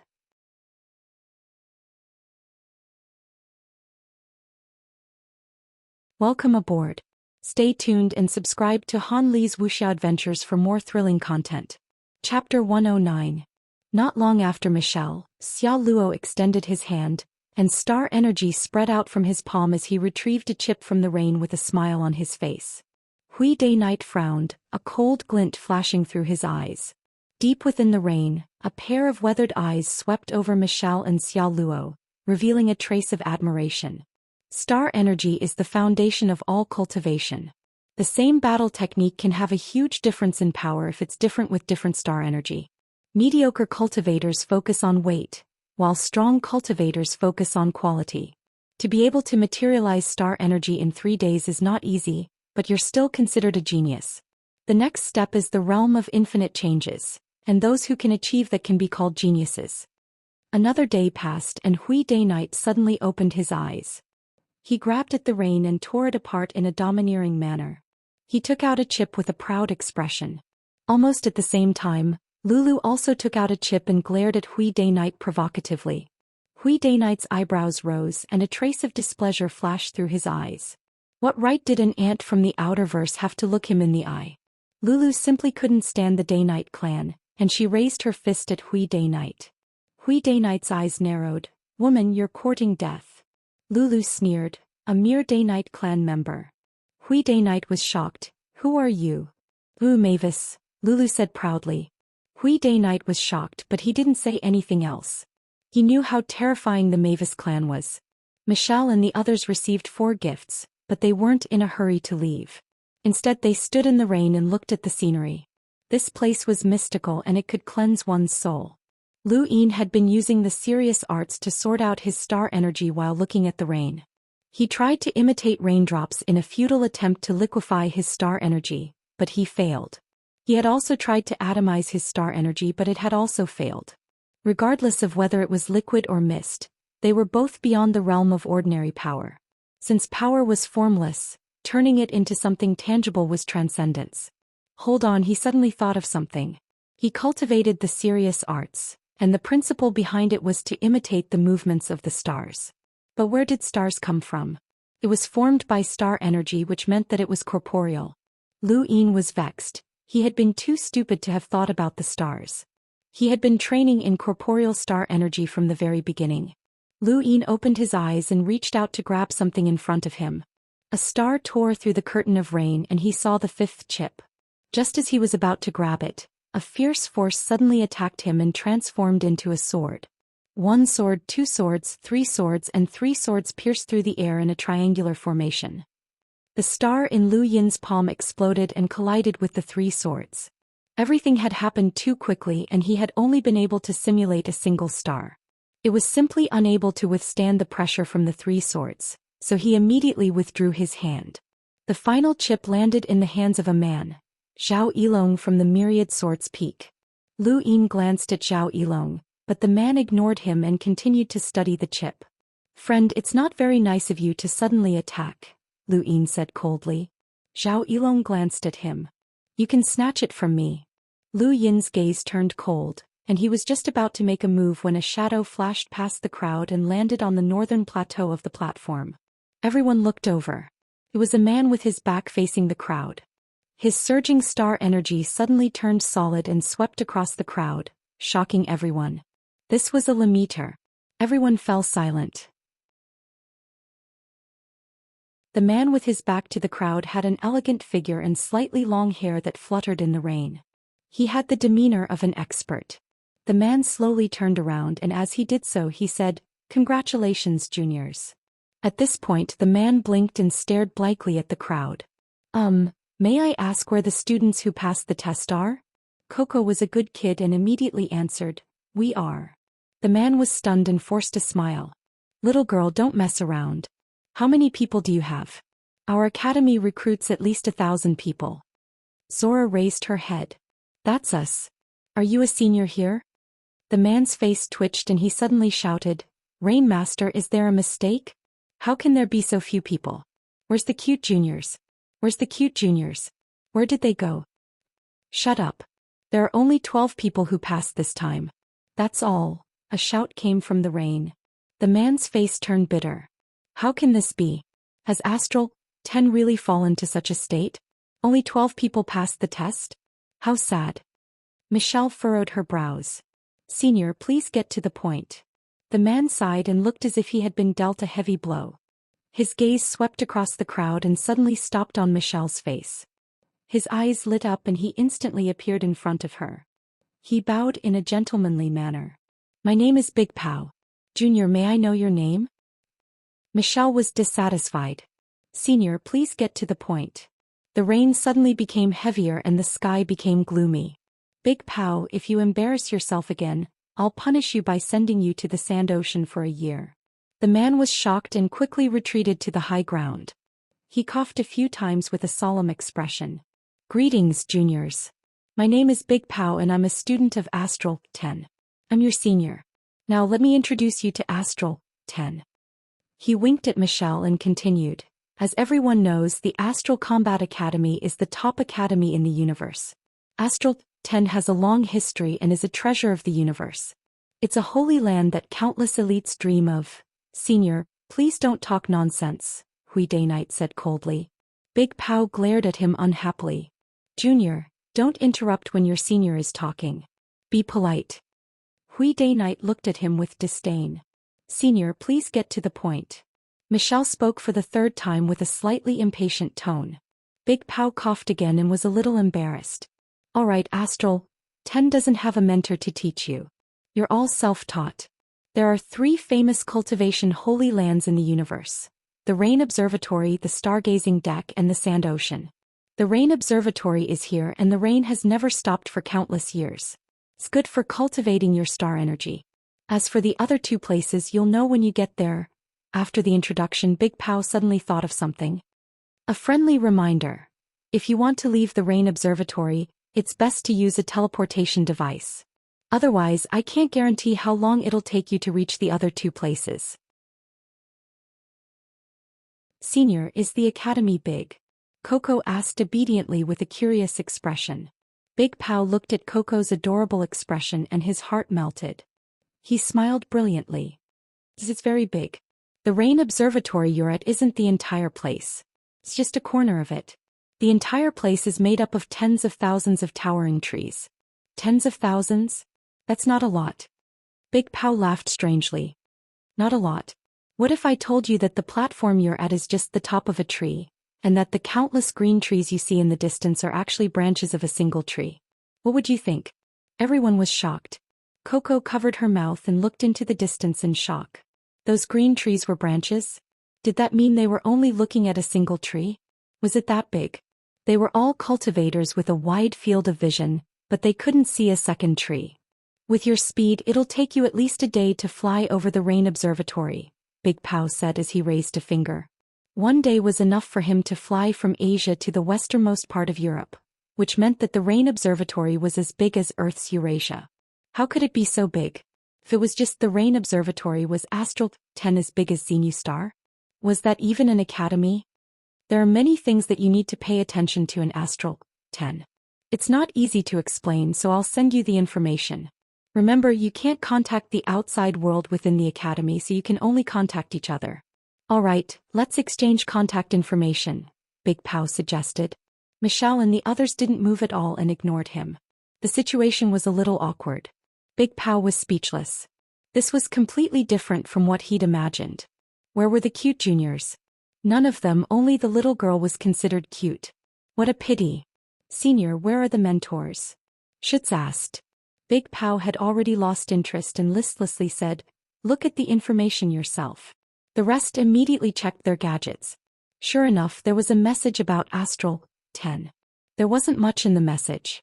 Other than what Big Pow had just introduced, there was also information about the treasury, the trial zones, and so on. One of the things that caught his attention was that as long as one obtained the recognition of the Rain Observatory or the Sand Ocean, they could become mentors from both places. It wasn't that Astral 10 didn't have mentors, but if one wanted to be mentored by a mentor, they had to obtain their recognition. He didn't know if the other academies were the same, but he felt that this method wasn't right. Michelle frowned as she read through the message and looked up at Big Pow. Is this how Astral 10 teaches? The other 9 academies have mentors who specialize in answering questions, but why doesn't Astral 10 have any?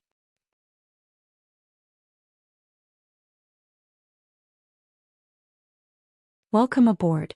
Stay tuned and subscribe to Han Li's Wuxia Adventures for more thrilling content. Chapter 110. Big Pow glanced at Michelle in surprise. This brat knew quite a lot. I don't know, I'm just a student. Although I'm a little handsome and have a bit of seniority, I have no right to interfere with the academy's matters. Michelle retracted her gaze and continued to record something on her gadget. Big Pow looked at it and suddenly thought of something. his expression changed and he immediately whispered into his gadget, "Sandmaster, the rumors might be true. The 10 Arbiters Council sent someone to monitor the academy, and it should be that woman." "What? Ignore it? How can that be? That brat will leak our secrets." Yes, I know we don't have any secrets and there's just a problem with our education policy. But your catchphrase, 'Whoever learns is an idiot,' doesn't sound good." "Fine, I won't care, but don't blame me if the academy is shut down by the council." "How do we confirm that we've been recognized by the Rain Observatory?" "It's simple. You just have to write your name with star energy and it won't shatter after crossing the Rain Observatory," Big Pao answered. Zhao Yilong moved and flicked his finger, causing the star energy at his fingertips to form a long sword. It then twisted to form the words, "Zhao Yilong," and was pushed into the distance. However, it was destroyed by the raindrops and the star energy dissipated into nothingness. Michelle's voice was cold. "To be recognized, you have to improve your use of star energy. It's too harsh. No wonder Astral 10 hasn't had any outstanding talents for thousands of years. There's something wrong with your education methods. The mentors don't even want to teach." Big Pao rolled his eyes. Although this woman was pretty, she seemed to be looking for trouble. Coco raised her hand and asked, "Are the mentors here really that powerful?" Michelle replied, "They're at least hunters. Otherwise, they don't have the qualifications to be mentors in the Astral Combat Academy." Coco exclaimed, "Hunters? That's amazing." Hunters were on the same level as Undying Yushan, but Undying Yushan was a powerhouse from the Outerverse while the mentors here were from the Astral Combat Academy. It was obvious that they were far stronger than Undying Yushan. Were all mentors that powerful? "It would be great if we could get a mentor to teach us," Coco muttered. Big Pao smiled, "Of course. As long as you meet the requirements, you can even become a mentor's direct disciple and obtain Astral 10's ancient battle techniques." Everyone's eyes lit up. "What conditions?" Big Pao laughed strangely. "Passing one's name across the Rain Observatory will allow one to gain recognition, but since ancient times, there have always been peerless geniuses who have not only passed their names across the Rain Observatory, but also left their names behind for hundreds, thousands or even tens of thousands of years. These names have formed a list called the Rain List. As long as one enters the Rain List, they can become a direct disciple of any mentor and obtain Astral 10's ancient battle techniques." Everyone's eyes lit up. The Rain List? It was a name that had been passed down since ancient times and had not faded for tens of thousands of years. "Where is the Rain List?" Zhao Yilong asked loudly. Big Pao chuckled. "I don't know. Apparently, only those who have entered the Rain List can see it. Others aren't qualified to see it." Michelle turned around and faced the rain. She raised her hand and used her star energy to carve out the words Michelle. Then she pushed it into the rain as everyone watched. Although there was no comparison, Michelle was probably the strongest. She had been the first to receive a gift and knew the most about the Astral Combat Academy. Everyone was curious about her origins, but they were even more curious about her strength. Zhao Yilong was a sentinel from the 10,000 Swords Peak, but his name didn't even make it 100 meters. Michelle's name, on the other hand, was pushed further and further into the rain. Everyone stared at it and it didn't take long for the name to shatter. "What a pity it didn't fly out of the tree," Big Pao commented. Michelle frowned. The others continued to experiment. Lu Yin used 5 stars to open a path and pushed his name into the rain, but it shattered around 300 meters away. Hui Day Knight's name shattered around 500 meters away. Xia Luo's name was the closest to Michelle's, but it shattered as well. "There's no need to try. I've been in Astral 10 for so many years and even I haven't been able to do it. You guys are still far from it. Rumor has it that only 100 people are left on the Rain List. If you guys are strong enough, you can try to push those 100 people down, but not now," Big Pao said. Hui Day Knight was disdainful. He wouldn't have been confident in the other 9 academies, but Astral 10? There weren't any powerhouses there, and he was confident that he would be able to enter the Rain List as long as he had enough time to comprehend it. "Senior, I want to go to the trial zones," Lulu said excitedly. Everyone's hearts skipped a beat and they all looked at Big Pao. The most attractive places in the Astral Combat Academy were none other than the 9 trial zones. It was rumored that one could obtain ancient battle techniques, cultivation methods, bloodlines and so on. Even the 10 arbiters had been there before, so it was very attractive to everyone. Big Pao shrugged. Sorry, Junior, but the trial zones can't be entered casually. Michelle's gaze turned cold. The Astral Combat Academy holds the keys to the 9 trial zones. Anyone who enters the academy can enter, so why can't Astral 10? Big Pao spread out his hands. There are conditions. Everyone was helpless. Was this still an academy? Shouldn't the academy allow students to learn freely? How could the academy not teach students what they wanted to learn? What conditions? Hui Day Knight asked coldly. You should have heard of the ported battles. As long as you win 100 battles, you can enter the 6 daos of the trial zones, Big Pao said with a sympathetic look. Michelle was furious. Preposterous. I represent the 10 Arbiters Council in protesting against this. Any student who enters the academy has the right to enter the trial zones. This is publicly acknowledged by the universe. What right does Astral 10 have to violate this rule? The 10 Arbiters Council? Everyone looked at Michelle in shock. This woman was actually from the 10 Arbiters Council. Big Pao was helpless. This woman was indeed here to cause trouble. It was a pity that such a beauty was going to die. Junior, this isn't something that a senior like me can decide. Why don't you go see the trial master? Michelle snorted. Lead the way. They didn't know how far the Rain Observatory was from the trial zone's entrance, so they followed Big Pao to the teleportation device and directly teleported to the trial zone's entrance. Brother Xia, what's a ported battle? Luyin asked. He had never heard of it before. Schutz and Mengyu looked over. How should I put it? The universe is very mysterious and gives birth to many strange things. There's a type of stone called a teleportation stone. Once touched, you'll be able to perfectly copy yourself into another space. You'll then be able to fight with another person who touches the stone at the same time. This is a ported battle. Matchmaking. Luyin was shocked. He had seen an introduction to a game from 100 years ago on Earth, and it had mentioned matchmaking. Xiao Luo shook his head. Matchmaking is based on both parties' conditions, but a ported battle isn't. You can meet any powerhouse and they might only be hopefuls or space-exploring powerhouses. It's not fair at all. Teleportation stones are extremely rare and only in the hands of the strongest academies, races and powers in the universe. Therefore, any opponent in a ported battle is an absolute elite. With our current level, we should be considered the weakest in the ported battle. Lu Yin was shocked that such a thing existed. According to Xiao Luo, those who were qualified to own a teleportation stone were definitely terrifying powers. There was no lack of tyrants like the Day-Night clan and the Mavis clan, and there were also the 9 academies in the universe. Their strength varied, but Sentinels were probably the weakest. No wonder Michelle was so angry. Their level was too low compared to those people, and it would be extremely difficult for them to achieve 100 victories. Those weren't people like Eddie or Roz, but true geniuses of the universe. It would be difficult for any of them to find an opponent at the same level, and defeating them would be as difficult as ascending to the heavens. For a moment Lu Yin felt the pressure. He could vaguely see countless powerful geniuses in front of him. These people would be his future opponents. His vision flashed, and he left the dark green Rain Observatory to appear on a grassy plain. Withered yellow grass covered the ground, swaying in the breeze and emitting a faint glow in the strange dusk. A fresh and pleasant scent filled the air. This is the trial zone entrance, and also where the teleportation stone is located. Everyone, the trial master is in that hollow tree. Go on, I'll see you later. Big Pao waved his hand and left. Not far away, a huge tree that resembled a crescent moon lay on the ground. Its surface was withered and countless cracks spread out. The tree was quite tall and even pierced through the clouds, but its insides had long since disappeared, forming an independent forest.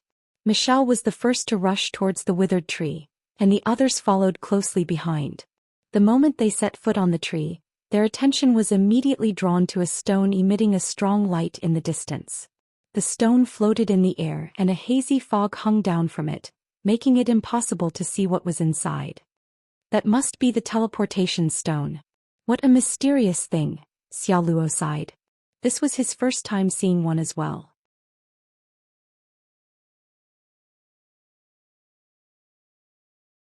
Welcome aboard. Stay tuned and subscribe to Han Li's Wuxia Adventures for more thrilling content. Chapter 111. There was an old man sitting not far from the teleportation stone.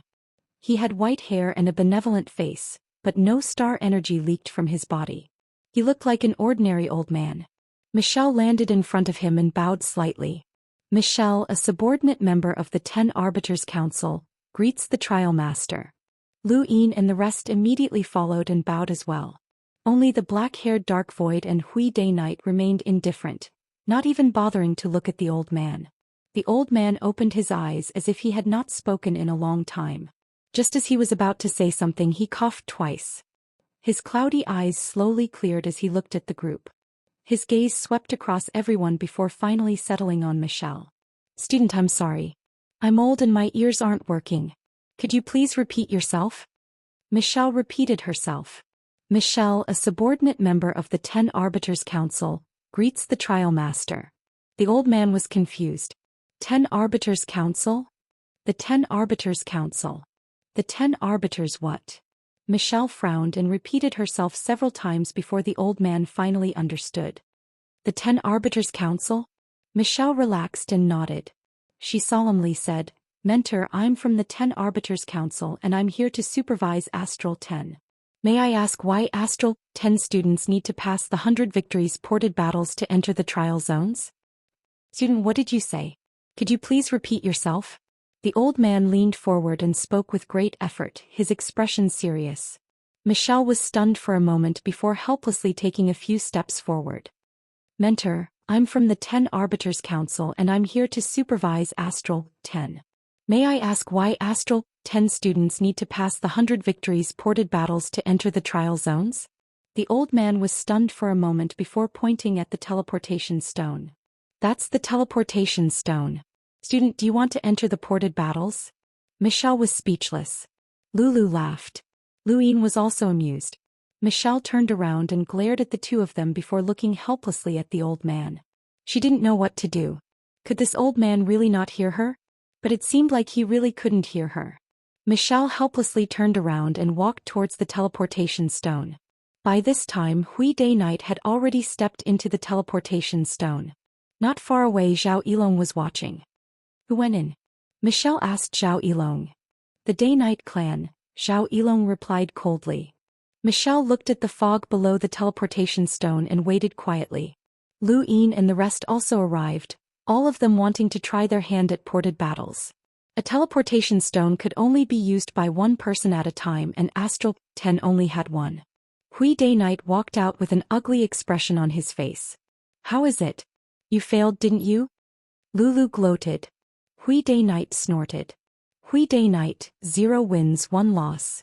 The sudden loud voice startled everyone and they all turned to look at the old man. Hui Day Knight had an ugly expression on his face.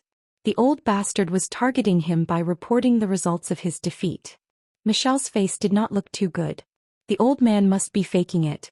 His voice was so loud and he could even call out the other person's name accurately. Who would believe that he could not hear old man? The more Lu Yin looked at the old man, the stranger he felt. He had a feeling that the old man wasn't as benevolent as he appeared. He was actually a little two-faced. Zhao Yilong stepped into the teleportation stone. Not long after, he walked out with an unsightly expression. "Zhao Yilong, 0 wins 1 loss," the elder shouted. Michelle snorted at the old man and stepped into the teleportation stone's range. Michelle took a little longer, but there was a limit to how long she could stay inside. Michelle, 1 win 1 loss. Hui Day Knight was about to enter again when Michelle walked out. Zora was the one who wanted to go in, but she said, "Hey Day Knight brat, back off. It's not your turn." Hui Day Knight sneered, "You'll just be wasting resources if you go in." He then stepped into the teleportation stone's range. Zora was furious and raised her hand to attack. But before she could do anything, Hui Day Knight was pressed to the ground by an invisible force. Everyone immediately turned to look at the old man who calmly said, "You can't cut in line, student." Hui Day Knight was furious, but the attack that was suppressing him was formless. It was as if it didn't exist and he couldn't even resist. Michelle was shocked. This old man had hidden his strength well and he was at least a space-exploring powerhouse. How could such a powerhouse not have good hearing? He was obviously pretending to be stupid. She decided to report this to the 10 Arbiters Council as soon as she left and have Astral 10 replaced by another academy. Zora entered the teleportation stone's range. Zora 0 wins 1 loss, the old man shouted. Zora had no choice but to grit her teeth and glare at the old man. Xiao Luo entered right after Zora, his expression indifferent. His entry had caught Michelle's attention, as he was the second person after her to receive a gift from the Rain Observatory. Xiao Luo quickly walked out and spread his hands. Xiao Luo 0 wins 1 loss, the old man shouted. Even Xiao Luo had been defeated, which meant that the ported battles were as terrifying as the old man had described them to be. It was no wonder why she could join the 10 Arbiters Council as a melder. Schutz, 0 wins 1 loss. Dark Void 1 win 1 loss, the old man said with some surprise. He hadn't expected someone to win in this group. Everyone looked at Dark Void. His black hair seemed to swallow all light and his face was expressionless. He gave off a cold and lonely aura. All of the melders had entered and even Zhao Yilong had been among the sentinels. Lulu happily jumped in but quickly came out again. How dare they run into a Sylvan dragon and a Lemeter one at that? They're going too far. Lulu Mavis 0 wins 1 loss, the old man shouted, his gaze lingering on Lulu for a moment before shifting away. Meng Yu 0 wins 1 loss. Coco 0 wins 1 loss. Everyone had tried and only Lu Yin and Silver were left. Silver smiled at Lu Yin and gestured for him to enter. Lu Yin didn't stand on ceremony and stepped into the teleportation stone's range. The inside and outside of the teleportation stone felt different, as if he had entered a different world. When Lu Yin walked to the bottom of the stone and touched it, the world spun around him, and he instantly appeared at the mouth of a volcano surrounded by erupting magma. The ported battles would completely replicate the person who touched the stone in a virtual space.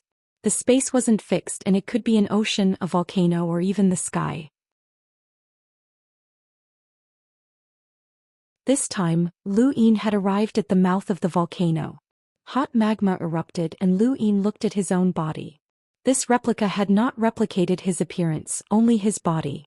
It was impossible to see his face clearly as his face was covered in darkness. He tried to activate his cosmic art but nothing happened. He couldn't help but feel shocked. This teleportation stone was too miraculous to be able to replicate a technique so perfectly. Moreover, this body's sense of touch was no different from the real thing. He squatted down and touched the volcanic rocks, finding that they were scalding hot and had the same endurance as his real body.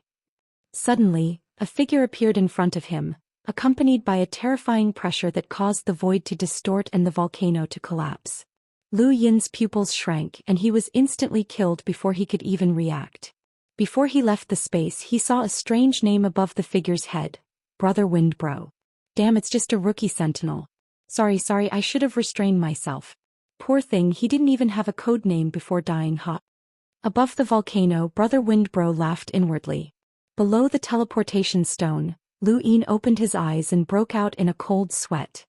He really thought that he had died just now. That person had definitely been an explorer, and Lu Yin hadn't even had time to react. He felt that this person was far more terrifying than Sigmund and the others. This was the strength of an elite genius who could participate in the ported battles. As he walked out of the teleportation stone's range, he heard the elders shout, Lu Yin 0 wins 1 loss. No one was surprised. It would be strange if he had won. Silver brushed past Lu Yin and stepped into the teleportation stone's range with a smile. Brother Lu Yin, how was it? What kind of opponent did you meet? Coco asked curiously. Lu Yin shrugged. I'm not sure, but I felt like it was an explorer. Coco stuck out her tongue. Worse than me, I met a Lemeter. Lu Yin smiled bitterly. They were too weak. Xiao Luo was right. They were at the bottom of the ladder in the ported battles, and they had to win 100 times to enter the trial zones. Astral 10's requirements were too harsh, and it was a pity that Michelle hadn't succeeded. By the way, what are your code names? The cloned avatars could use their real names or code names, but Lu Yin was instantly killed before he could think of one. The one who had killed him was Brother Windbro. I'm Hercules, Lulu clenched her fists and said valiantly.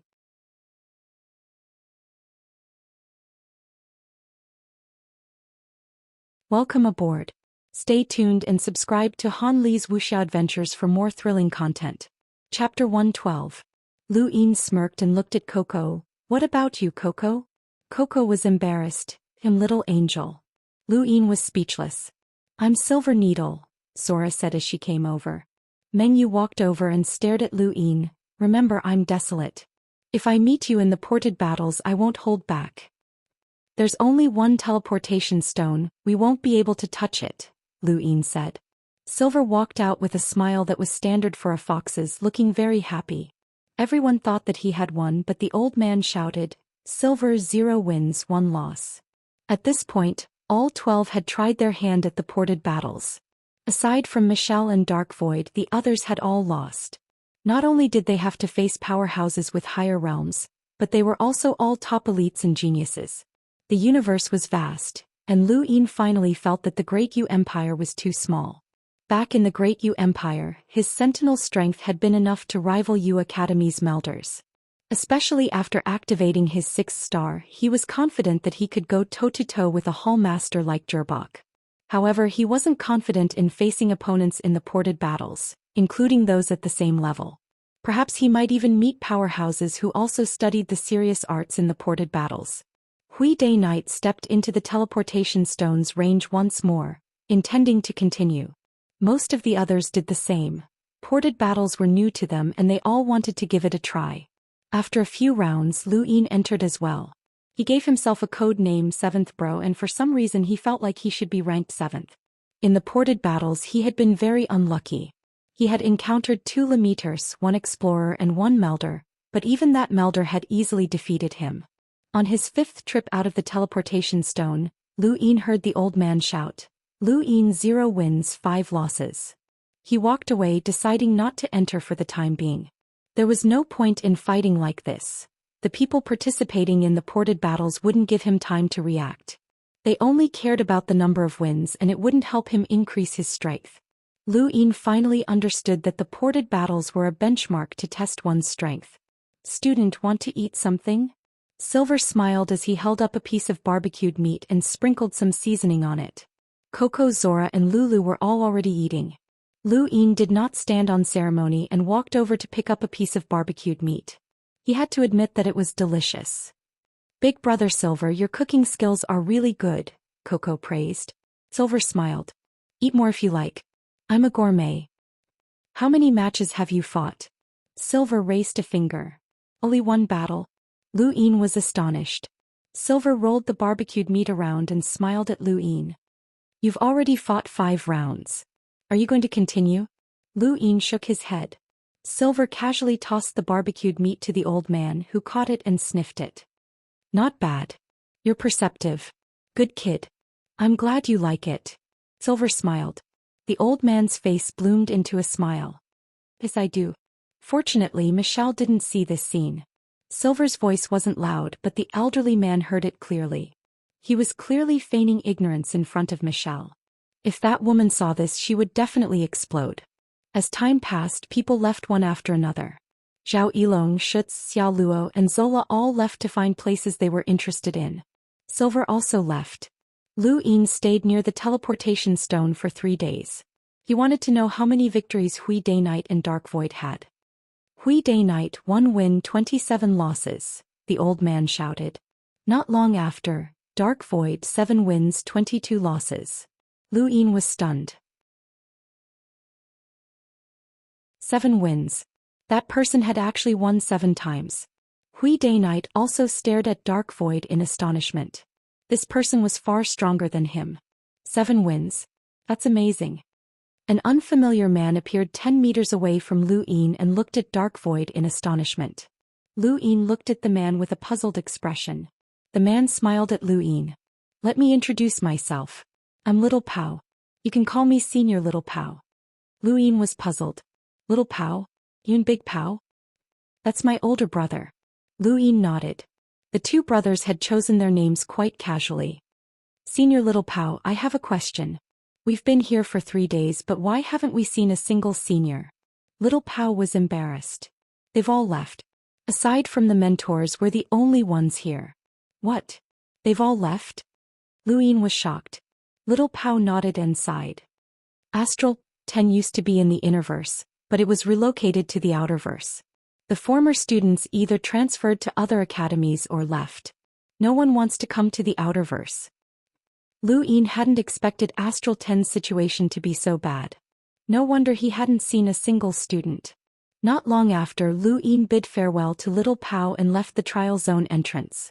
He headed towards the sand ocean that Big Pao had introduced him to. Most of the others had left in 3 days. The sand ocean was one of Astral 10's 3 main attractions, on par with the Rain Observatory and the stargazing deck. There was no introduction to its specific uses, but the Rain Observatory could temper star energy. Lu Yin guessed that the sand ocean was used to temper one's physical body or battle techniques. Astral 10's teleportation device had very few options, so Lu Yin chose the sand ocean. Soon after, he felt a tearing force as he left the trial zone entrance and appeared in a vast expanse of yellow sand. What appeared in front of him was an endless desert. He had already expected this. He had also read the basic introduction of the sand ocean that Big Pao had passed to them. This was a boundless sea of sand that far exceeded the Rain Observatory. From time to time, sandstorms would sweep across the land. This place was dangerous. Lu Yin didn't enter the sand ocean. He just wanted to take a look before teleporting away and heading towards the stargazing deck. Of the 3 main attractions, the stargazing deck was the most mysterious. It wasn't just owned by Astral 10. The other 9 academies also had it. According to Big Pao's introduction, everyone saw different things on the stargazing deck. Some saw their own past, some saw the starry sky, some saw powerful battle techniques, and some even saw a corner of the future. Of course, Lu Yin didn't believe the last part, but it still reflected the mystical nature of the stargazing deck. Zhou was really a wooden building. It was made of unknown wood and was stacked in an octagonal shape. The layers were stacked on top of each other and it was less than 100 meters long. At the top was a flat ground. The entire wooden building looked ordinary, but it was this building that had too many mysteries. When Lu Yin reached the stargazing deck, Xia Luo happened to walk out and the two walked past each other. "How many ported battles have you tried?" Xia Luo asked. He had left after his first failure. 5, Lu Yin replied. Xia Luo smiled. "It's still too early for us to challenge the powerhouses of the Innerverse." Lu Yin nodded in agreement and changed the topic. "You know silver?" Xia Luo was surprised. "Why do you ask?" Lu Yin laughed. "I'm not blind. Your attitude towards him is completely different from your attitude towards the others." Xia Luo shook his head. "I don't know him, but I hate his aura." Lu Yin immediately thought of the Neo-Human Alliance, which was made up of evolved corpse kings. Silver didn't look like one no matter how he looked at it. The two didn't speak further and Xia Luo left. Lu Yin walked up the stargazing deck step by step. The stargazing deck was very ordinary, and even when Lu Yin reached the top, everything he saw and felt was normal. There were no abnormalities. "Close your eyes and meditate," a voice rang out beside his ear. Lu Yin knew that it was his mentor, so he didn't think too much about it and slowly closed his eyes. After an unknown amount of time, he seemed to have fallen asleep, but also seemed to be awake at the same time. He looked past the stargazing deck and saw an unfamiliar region of space that was filled with an ancient and desolate aura. Looking deeper, he saw an incomparably large ancient warship sailing through space, one after another. Every ship was incomparably large and he couldn't see the end of it. Some even included galaxies. He could vaguely hear an ancient war song in his ears, and beside the ship at the very front he saw 2 words, "Boundless." Suddenly, everything turned into bubbles as a jade finger tore through space and crushed him. Lu Yin's heart was filled with boundless rage. "How dare you?" he roared and opened his eyes. Everything returned to normal and he was still in the stargazing deck. The space, the warship, and the jade finger had all disappeared. Lu Yin's eyes flickered as he panted heavily. It was that scene again and he had been crushed. Why? This was the second time he had seen this scene. Was it real or just an illusion? If it was real, then why was he still alive? If it was an illusion, then he could clearly feel his rage.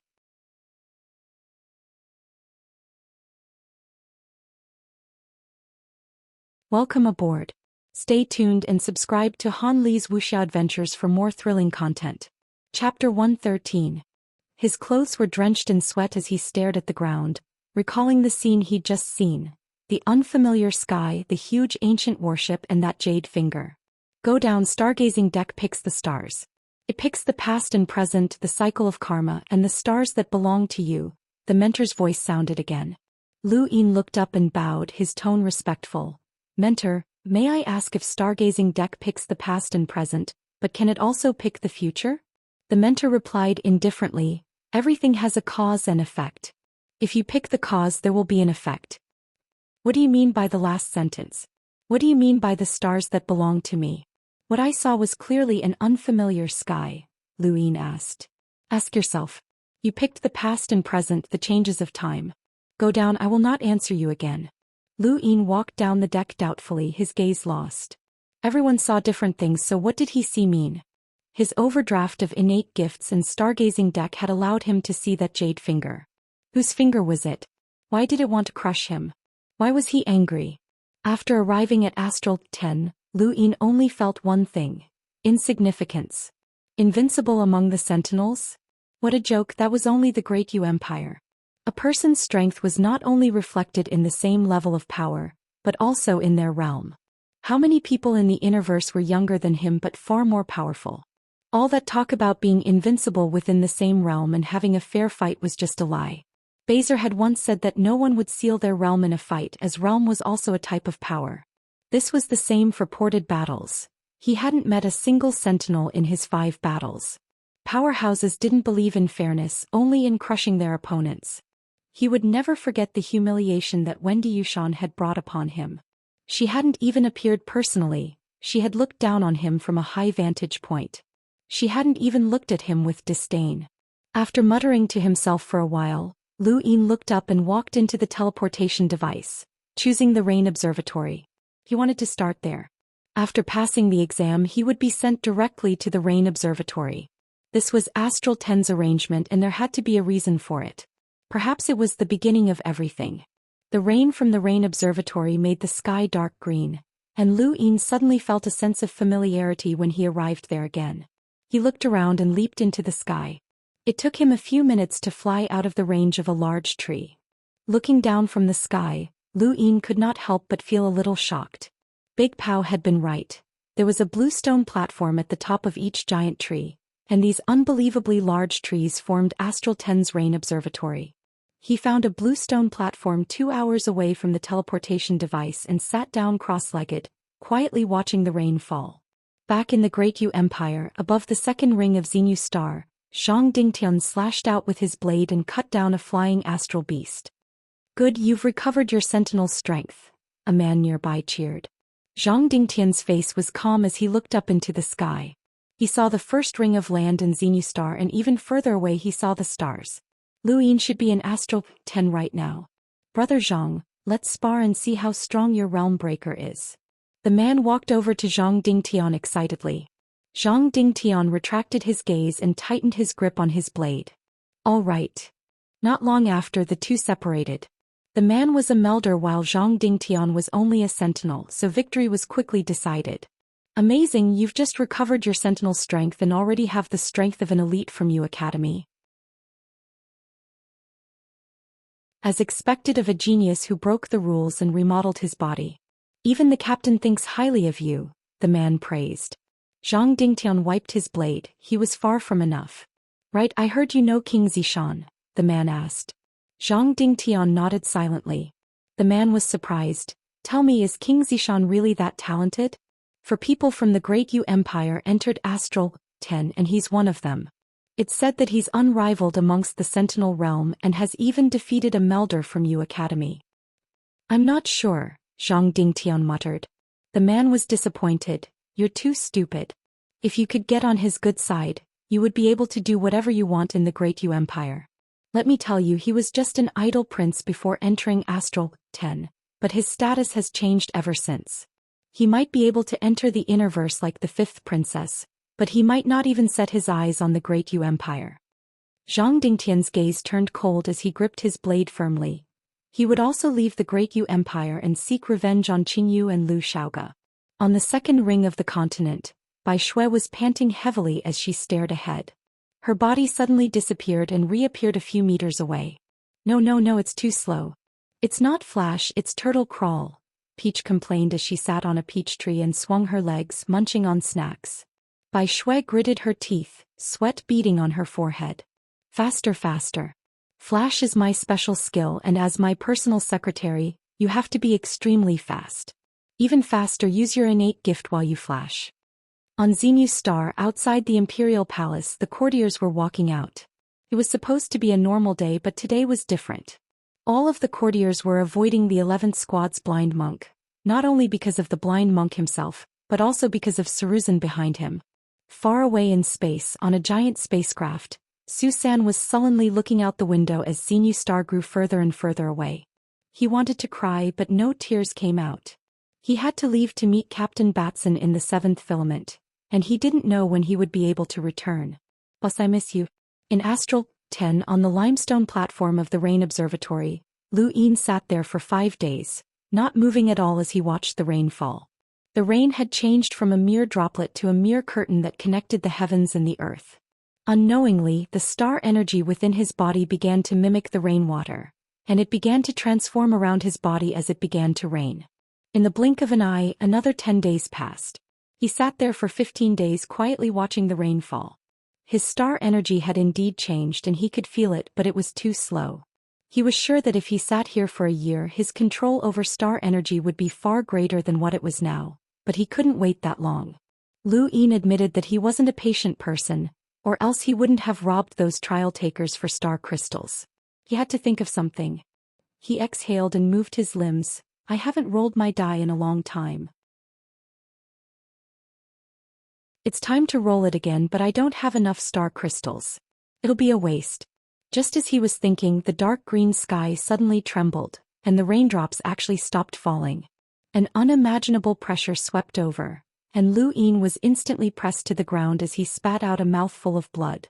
Terrifying star energy that could be seen with the naked eye swept out like a hurricane, instantly crushing the tree that Lu Yin was standing on and crushing it towards him. Lu Yin's pupils shrank. He was about to die and he couldn't resist. Director, stop. Someone shouted.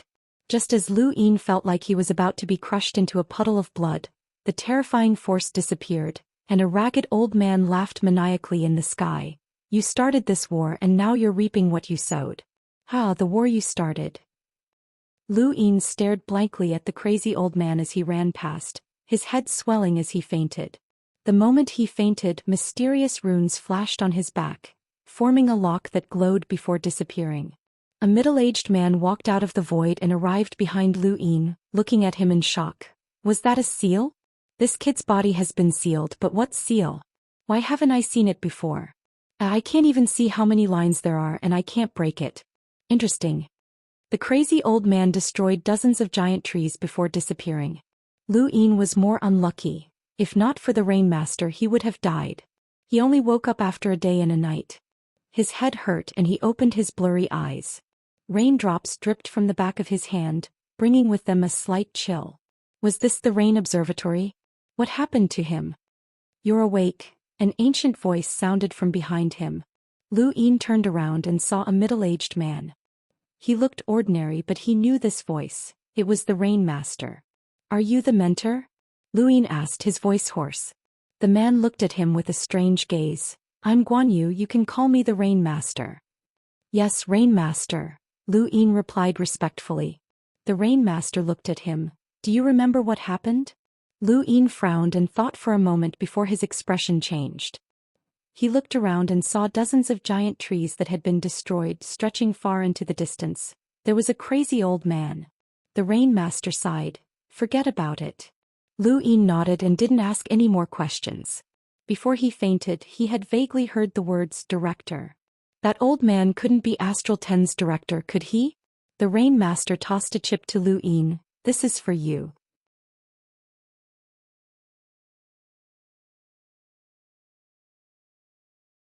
Welcome aboard. Stay tuned and subscribe to Han Li's Wuxia Adventures for more thrilling content. Chapter 114.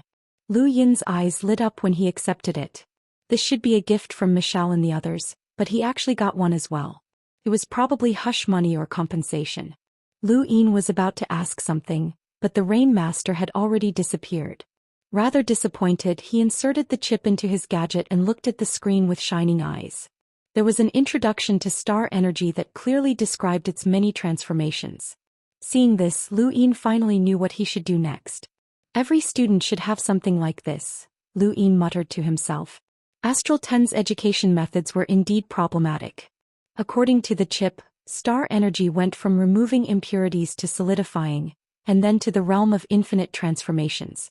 This was a process that many cultivators needed to use natural crystals to display battle techniques. But as long as one's star energy reached the realm of infinite transformations, they could imitate natural phenomena. Lu Yin raised his hand and condensed star energy in his palm. Without using the serious art, his star energy could only form a trace of substance at most. He hadn't even touched upon the realm of solidification, let alone the realm of infinite transformations. After the realm of infinite change, there was an even deeper realm, which was to strengthen one's own will and even form a power system that was unique to oneself. This kind of system was only mentioned once on the chip, and there was no specific explanation. However, the words unique to oneself firmly attracted Lu Yin's attention. Star energy was the foundation of everything, and his control over it was still too crude. It was no wonder that all the students who had passed the exam had appeared at the Rain Observatory. Astral Ten had hoped that all students would start cultivating there, but everyone else had placed their focus elsewhere. The screen disappeared and the chip shattered. Lu Yin looked up.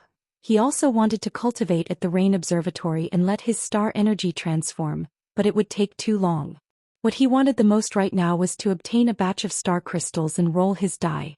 He was looking forward to the never-before-seen 3 pips and the 6 pips that had absorbed all his star energy without revealing its ability. Determining the direction of the teleportation device, Lu Yin soared into the sky. The Rain Master watched from a distance, deep in thought. Strange, I've never seen the seal on his body before. It's very complicated and definitely not something from the outerverse. It's hard to find even in the innerverse. Could it be? Aside from the 3 main attractions, there was also a place called the Treasury, which was where Lu Yin was heading. According to Big Pow's introduction, the Treasure Pavilion not only housed countless rare treasures, but also gave out training missions for students to obtain rewards. Lu Yin wanted to try his luck and obtain some star crystals. The Treasure Pavilion was very big, and its exterior was dazzling with gold and jade. Really lived up to its name. At this moment, Hui Day Night was about to leave the treasury when Lu Yin entered. Scram, Hui Day Night growled, shooting a disdainful glance at Lu Yin as he left. A cold glint flashed across Lu Yin's eyes. This guy was asking for a beating. Oh, there's another newcomer. It's the 7th. What do you need? Not far away, a thin and shriveled old man smiled strangely at Lu Yin. Lu Yin looked over and was taken aback. The old man's mustache was quite unique, and his mustache moved along with his smile. His eyes were crafty and cunning, and it was obvious that he wasn't a good person. You are? A teacher of the Treasure Pavilion? The old man nodded and stroked his mustache. Student, are you here to search for treasures or to complete a mission? Can I go in and take a look? Lu Yin asked. The old man waved his hand and a screen appeared in front of him, displaying a dazzling array of items. Everything in the Treasure Pavilion is here. You can take a look, but you can't enter. Lu Yin stared at the screen in shock. There were many things on it, including armor, pills, books, weapons, and even spaceships. The screen disappeared after a while, and the old man waved his hand again to bring up another screen. This time it wasn't an item but a mission. You have to complete a mission to obtain the items in the Treasure Pavilion and exchange them with corresponding mission points. How about it, student? Interested? They all seem to be sentinel missions. Lu Yin was puzzled. The old man stroked his mustache. Those who dare to issue missions to Astral 10 are all huge organizations and financial groups. Their missions aren't simple, so don't even think about challenging those above your level. You'll be lucky if you can even complete a sentinel mission. Take a look at the top. Lu Yin looked at the mission description. Obtain 5 consecutive victories in ported battles. Reward: Aurora spacecraft and 10,000 star crystals. 5 consecutive victories? Lu Yin was shocked. The elder nodded. Yes, it's a 5-match winning streak, not a 5-match winning streak. The difference in difficulty is like the difference between heaven and earth. Of course, the rewards are very generous. That brat from the Day-Night clan went to challenge it. Lu Yin laughed. It was difficult for them to even win 5 consecutive victories, so it was no wonder Hui Day Knight's expression was so ugly. He scrolled down to see if there were any missions suitable for him. Search for the legendary violet orchid sprouts. Complete a weave trial. Lock breaking. Lock breaking. Lock breaking. Don't speak for a year. Lock breaking. Help Iltok Spacecraft Company decompose waste materials. Reward: 1/3 of the value of the decomposed materials. There were all sorts of missions, and there was even a mission to not speak for a year. Lu Yin's horizons were broadened. Mentor, what does lock breaking mean? The old man glanced at him. You've never heard of lock breakers? Lu Yin shook his head. The old man was disdainful. Youngsters these days don't know anything, not even about lock breakers. I can't be bothered to explain it to you, go find out for yourself. Lu Yin didn't mind and pointed at a mission. That's it. The old man glanced at it. Iltok Spacecraft Company is an old friend of Astral 10. Don't embarrass Astral 10 or you'll be punished. Lu Yin smiled. Embarrass? What a joke. With the dye, decomposing materials was too easy. He could easily decompose the company until they started doubting their own existence. I've already transferred the mission to you. The location is written on it, go on your own, the old man said. Lu Yin looked at the location. The closest Iltok Spacecraft Company was 2 days away from Astral 10, and he had to pass through a wormhole in between. He followed the mission's instructions and borrowed a personal spacecraft from the treasury. Return it when you're done or pay for it if you don't, the old man said as he handed the spacecraft to Lu Yin. Lu Yin entered his fingerprint and teleported to Astral 10's space station. There were no less than 100 personal spacecraft, so he randomly picked one and entered it. Not long after, the spacecraft took off and rushed into space. Astral 10 was hidden from view, and when Lu Yin appeared in the dark sky, he couldn't see Astral 10 at all. The huge Astral 10 was completely hidden, as if it didn't exist. Lu Yin couldn't imagine how this was done. Half a month later, Lu Yin finally left Astral 10. At this moment he was traveling through the universe as a student of Astral 10. Elsewhere at the Sand Ocean's teleportation device, Coco looked at the boundless desert in fear. Brother Little Pao, I don't like it here. Little Pao laughed. This is a good place to train, it can stimulate anyone's potential. I'm not in a hurry really, Coco said hurriedly. Then I wish you victory in the upcoming freshman competition, said Little Pao. Coco was shocked. New student competition? What's that? All new students will have a martial arts competition to determine their status in the academy. The strongest person will be rewarded handsomely. Coco pursed her lips. When will it be? Little Pao shrugged. I'm not sure, maybe in a few days or a few months. It depends on the mentor's mood, but the last person will definitely be punished. Coco was speechless. She thought back to all the new students and realized that she was probably the weakest. How can that be? Little Pao laughed. Go train. Meteors streaked across the dark sky. 2 days later, a dark yellow planet appeared in front of Lu Yin. This was his destination, one of Iltal Corporation's garbage disposal planets. This dark yellow planet was one of the most common planets.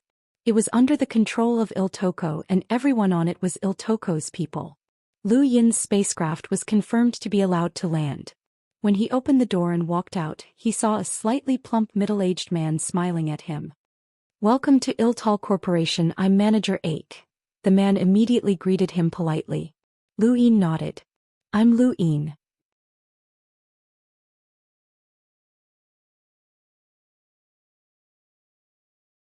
Welcome aboard. Stay tuned and subscribe to Han Li's Wuxia Adventures for more thrilling content. Chapter 115. Oh, it's Student Lu. Please, I'll show you around, Ok said warmly. Although he was surprised to hear Lu Yin's name, he quickly covered it up. It was rare to see someone with the surname Lu in the universe.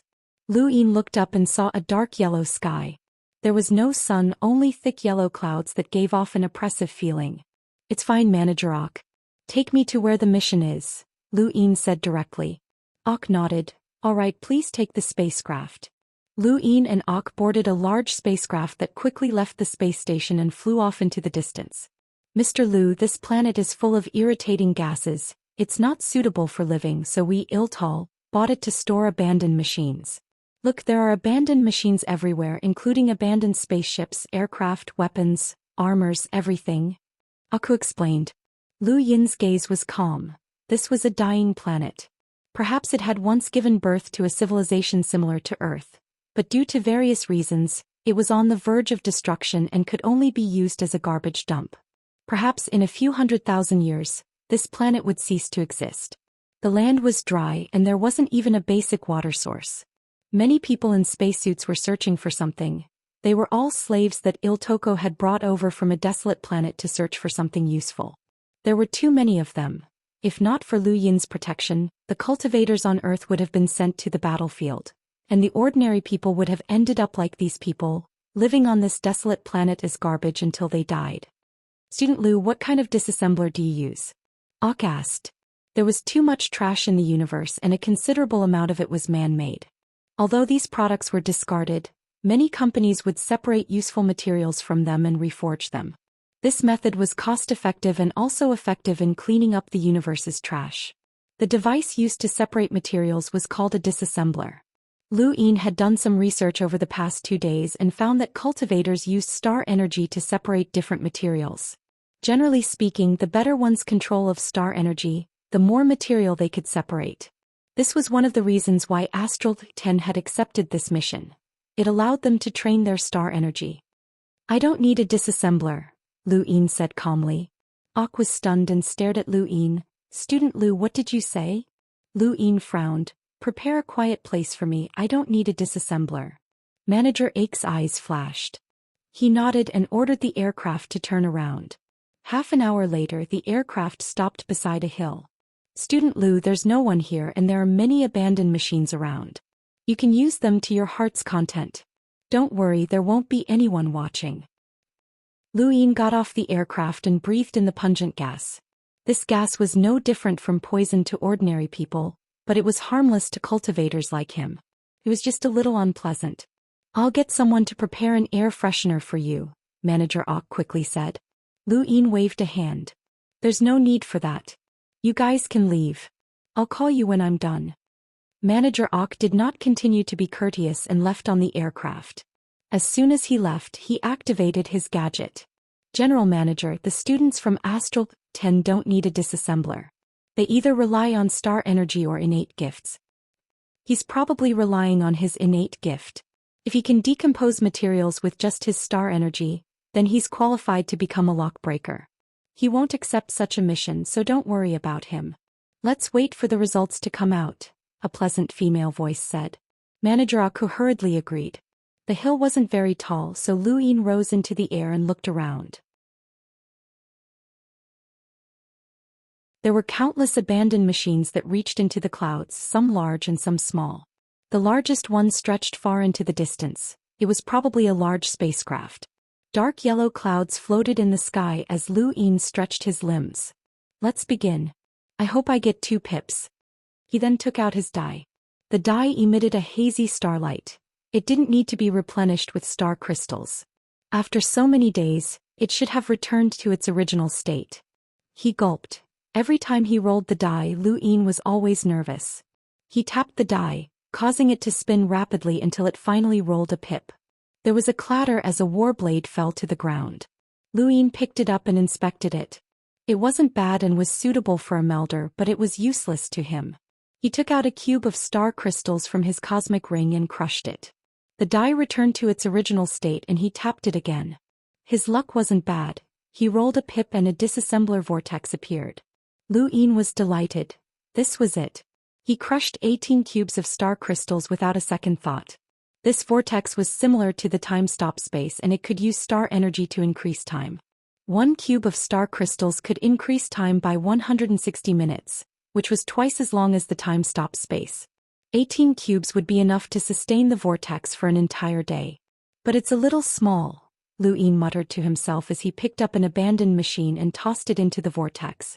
The moment it passed through the vortex, some unknown materials fell to the ground. Lu Yin took a deep breath. Let's get to work. He pushed the mountainous pile of trash towards the decomposing whirlpool. Although the whirlpool was small, anything that passed through its range would be decomposed. Lu Yin could only push it back and forth, and it took him a full 2 hours to decompose the mountain of trash. There was a considerable amount of material on the ground that he didn't recognize. When he thought back to how he had broken down the cosmic rings, he guessed that these materials could be broken down to obtain even more precious items. However, he decided against it after some thought. His own speed of decomposition was already shocking enough, and if he broke down even more precious materials, who knew what would happen? A day passed just like that, and Lu Yin spent the entire day disintegrating a considerable number of abandoned machines. The area around the hill had become more spacious, and the materials he had disintegrated piled up into a mountain. I wonder how much I can earn from this. Lu Yin thought about it and crushed another 18 cubes of star crystals. Let's do this for another day. 2 days later, Ok received a notice and hurriedly took a flying device to Lu Yin's location. When he saw the 2 mountains of decomposed materials, Manager Ok rubbed his eyes hard. It was real. It was actually real. They actually decomposed so much in 2 days. Even a Lemaitre wouldn't be able to disintegrate so much in a month with the most efficient disassembler. This efficiency was too high. For a moment, Ok looked at Lu Yin as if he was looking at a god. Lu Yin coughed. What's wrong, Manager Ok? Is this enough? Ok hurriedly replied, yes, it's enough. Your mission is complete and it's more than enough. Student Lu, did you do all of this by yourself? He couldn't help but suspect that there had been students in the past who had privately brought in a lot of materials to complete missions from the academy, claiming that they had disintegrated them. In reality, they didn't really care and would just treat the materials as purchases. It was a win-win situation, but this was too much. How many cosmic rings had this student brought? Was this for real? How could he have disintegrated so quickly? Lu Yin calmly said, please calculate my payment. Ok hurriedly agreed and had someone calculate Lu Yin's payment. At the same time, he contacted the general manager, who was the person in charge of the Frostwave Weaves Iltal company. Impossible, a student can't have disintegrated so quickly unless he's a lockbreaker, the pleasant female voice said with certainty. Ok said, then I'll ask. No need, it's probably fake. Lockbreakers don't care about this small amount of payment, and they wouldn't waste their time on something like this. Let the student go. Then how's the mission going? It's more than enough. Yes. Ok hung up. On the other end, Lu Yin had already received his payment. He had spent 2 days disintegrating a mountain of materials. Most of them were worthless as they were just ordinary hard metals, but there were also valuable special materials that were sold by the gram. The materials added up to several tons and were worth 10 billion universe credits. In the end, Lu Yin's share of the payment was more than 3 billion universe credits. Lu Yin did a quick calculation. If the machines he had disintegrated were in good condition, they would have been worth at least 100 billion universe credits. Iltal company had bought them at a very low price and then asked the cultivators to disintegrate them and remake them.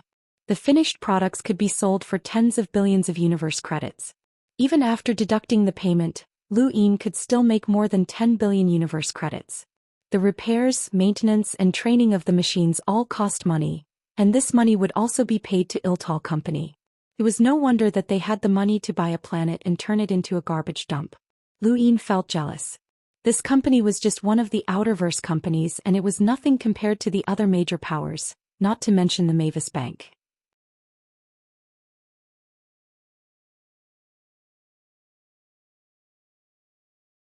Welcome aboard. Stay tuned and subscribe to Han Li's Wuxia Adventures for more thrilling content. Chapter 116. If he could get the Mavis family's money, he could keep the time-stop space open indefinitely. Student Lu, this is your reward. Manager Ok handed over a white Mavis family card. There are 2 billion cosmic dollars inside. You can go to the nearest Mavis bank and exchange them for star crystals. It's convenient for you to carry them around. Exchange? Lu Yin was surprised. Ok explained, transactions in the Innerverse are mostly done in star crystals. The number of cosmic dollars is too large and sometimes inconvenient. 2 billion cosmic dollars can be exchanged for 3,200 star crystals. Lu Yin nodded, secretly excited. This job was perfect for him. He had decided to come whenever he needed money. Wait, when had he ever not needed money? He would return once he turned in the mission and saw if it was okay. Ok was puzzled by Lu Yin's happy expression. They guessed that this student must have brought his own materials to complete the mission. Although the mission had been completed, the materials had been lost. They had only paid 30% of the value of the materials, but why did this student seem so happy? Were the missions that important? That shouldn't be the case. They couldn't give out missions that were too important. Student Lu, do you want to continue decomposing or return to the academy? If you want to continue, we welcome you with the same reward, Ok probed. Lu Yin shook his head. No need, let's go to the space station. Ok nodded, please. Along the way, Lu Yin looked at the countless abandoned machines on both sides of the road. To him, these were all treasures that could be exchanged for money. Manager Ok, can I come whenever I want to decompose materials? Lu Yin asked. Ok smiled. Of course, unless you're a limiter, you'll have to pass the test. Students of Astral 10 don't need to, and you've already proven yourself. If you want to come, just let me know in advance. This is my private number. Lu Yin noted it down and thanked Ok. Ok hesitated and probed. Student Lu, you seem to be a sentinel and your control of star energy seems to be very good. You're much faster than most limiters. Lu Yin casually replied, my innate gift is more suitable for decomposing materials. Innate gift? Ok was shocked. He wasn't sure if this person was real or fake. If he really had such an innate gift, Iltokos definitely couldn't miss out on this opportunity. There were many strange innate gifts in the universe, and it wasn't like there hadn't been a lockbreaker before. Student Lu, is your innate gift a strange one? Lu Yin looked at Manager Ok. Manager Ok quickly apologized. I'm sorry, Student Lu. I shouldn't have asked. Lu Yin turned around. Sort of. Aku was envious. It seems that you have the potential to become a lockbreaker. A lockbreaker? Lu Yin's heart skipped a beat as he had forgotten to check. Has Manager Ok met a lockbreaker before? Ok smiled bitterly. Don't joke with me. How could a lowly person like me ever meet a lockbreaker? Even our company's CEO might not be able to meet him, as he's an important figure at the peak of the universe. Lu Yin nodded and didn't say anything. He looked at his gadget and tapped a few times, causing an introduction to lockbreakers to appear. A lockbreaker was an honorific given to a group of people who could perfectly strip star energy. The universe had been developing for countless years and had been destroyed multiple times. There were countless things left behind, and many things that had existed since ancient times would be wrapped in layers of cosmic energy, forming a protective layer that was similar to an outer shell. It was equivalent to being sealed, and forcefully opening it would easily destroy the items inside. Due to the many mysterious phenomena in the universe, some protective layers were also dangerous. Thus, one had to slowly strip away the star energy within the protective layer in order to extract the items inside. Lockbreakers were people who could strip star energy, and this was their job. Anything that could form a protective layer was not simple, or else it would not be able to absorb the universe's star energy. It was equivalent to a sealed treasure that needed to be opened, and only a lockbreaker could do so. However, the requirements to become a lockbreaker were too harsh, and it was beyond the imagination of ordinary people. This was why lockbreakers had such a high status that it was unimaginable.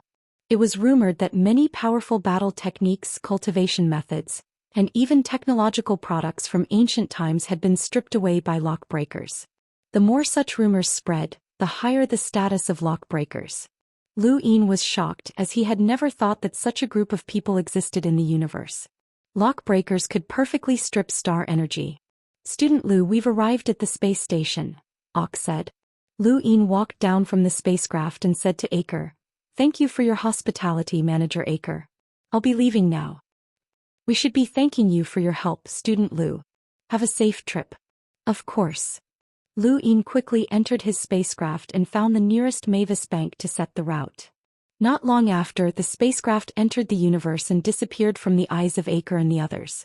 This mission had earned Lu Yin more than 3,000 star crystals, which was more than what he had earned in the Great Yu Empire. It was no wonder that this company was able to issue missions in Astral 10.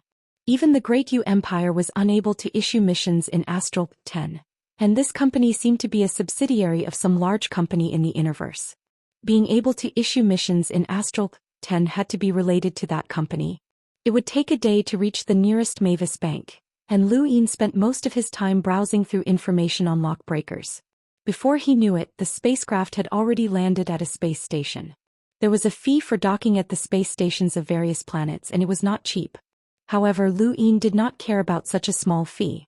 The planet he landed on was huge, and its architecture was similar to the Great Yu Empire's Xinyu star. It was also located in the Frostwave Weave. Lu Yin went straight to the Mavis Bank and exchanged all the cosmic dollars that Acre had given him for star crystals. He had a total of 3,270 cubes, and in addition to the 28 cubes he had left, he now had 3,298 cubes of star crystals on him. As for cosmic dollars, he still had 2 million left, which he had obtained in the Great Yu Empire. 2 million cosmic dollars seemed like a lot, but compared to this mission it was too shabby. Lu Yin checked the price of the most common spacecraft and found that it was at least 10 billion. It was only then that he realized how stingy Undying Yushan was. He had only given him 300,000 cosmic dollars.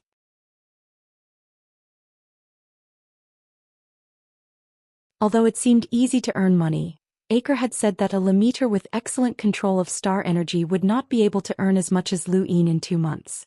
Those Lemeters were extremely rare and needed to pass a test.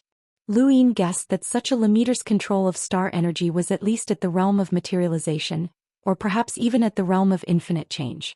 How many of them were there? Earning money was not that easy, he was just using cheats. He walked out of the Mavis Bank and looked at the cosmic dollars hanging from tree branches. He was once again moved by how rich the Mavis Bank was. Just as he was about to leave, he suddenly thought of something and took out a black crystal card from his cosmic ring. He had obtained it when he rolled Pi 1. And it had the words Yao Gu engraved on it.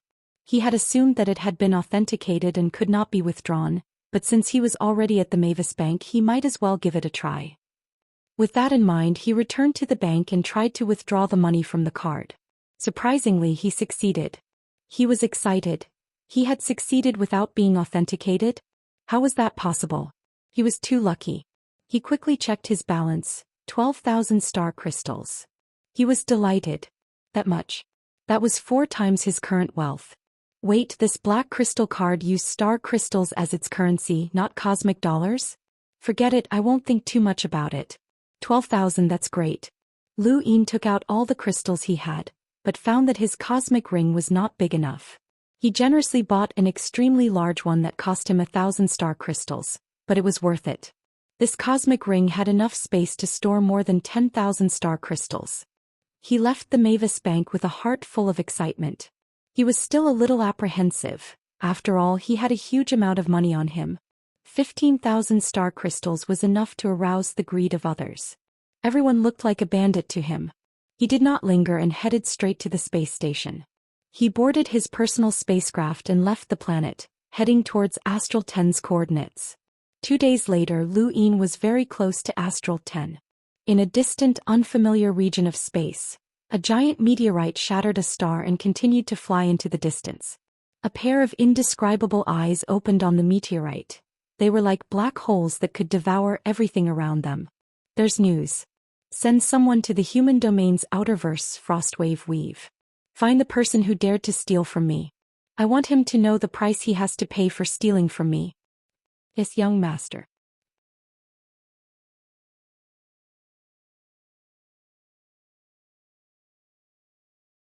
Welcome aboard. Stay tuned and subscribe to Han Li's Wuxia Adventures for more thrilling content. Chapter 117. In Astral 10's treasury, the bearded old man looked at Lu Yin in shock. Not bad, kid. You must have paid a high price for exceeding the quota. What price? Lu Yin was puzzled. The old man snickered. Everyone knows, so it doesn't matter. They've already confirmed that you've completed the mission, so there's no need to hide it. Lu Yin was puzzled. What was there to hide? The old man scoffed. Exceeding the quota in 2 days? Do you think they're idiots? Unless you're a lockbreaker. Alright, let's see what other missions you want. Lu Yin didn't pay attention to the old man's words, nor did he accept any missions. He left immediately after receiving his reward, which was just a few star crystals. Astral 10 didn't have a fixed residence, so Lu Yin returned to the space station. He guessed that this was the only place that wasn't monitored by the mentors, so he decided to roll his die. He had rolled it twice on Iltal Corporation's trash planet and rested for a few days. He should be able to roll it 3 times now, but he wasn't sure if that would yield anything. He raised his hand and crushed a cube of star crystals before tapping the die. The die spun slower and slower, and Lu Yin's breathing grew ragged. Finally it rolled a 2. Lu Yin was speechless. It wasn't like he was going to decompose anything. He crushed another cube of star crystals and rolled a 5. Lu Yin cursed inwardly. It was useless again.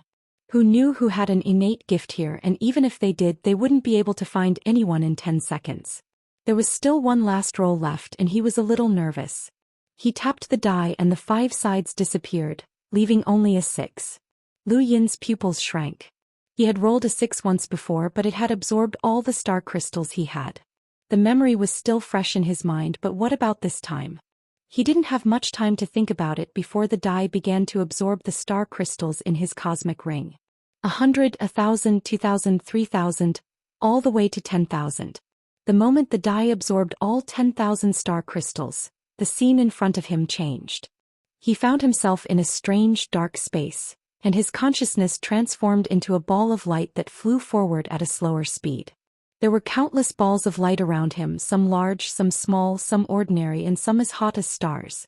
The 6th point allowed him to fuse with someone in the universe and experience that person's entire life. Activating the 6th point required more than 10,000 star crystals, and that was just the starting price. The orbs of light that he was currently looking at were those that he could sense with his current strength, and they were the closest to him that would not cause him any harm. Lu Yin himself also transformed into a ball of light, and when he looked at the countless balls of light around him, he was stunned. Suddenly he felt a pulling force, and he knew that something was wrong. He didn't have enough star crystals left, and if he used them all up, he would have wasted a chance before he could fuse with any of the balls of light. He didn't think too much about it and rushed towards the ball of light that was as hot as the sun. He guessed that the stronger the ball of light, the more terrifying its owner would be. However, before he could even get close, he felt like he was about to be burnt to a crisp. These balls of light weren't something he could touch, so he had no choice but to rush towards a ball of light that was slightly larger than him. He fused with it, and at the same time the 15,000 star crystals in his cosmic ring were all absorbed by the die. A beautiful girl called out anxiously from a dark patch of grass. "Delay, wake up, Delay." Yes.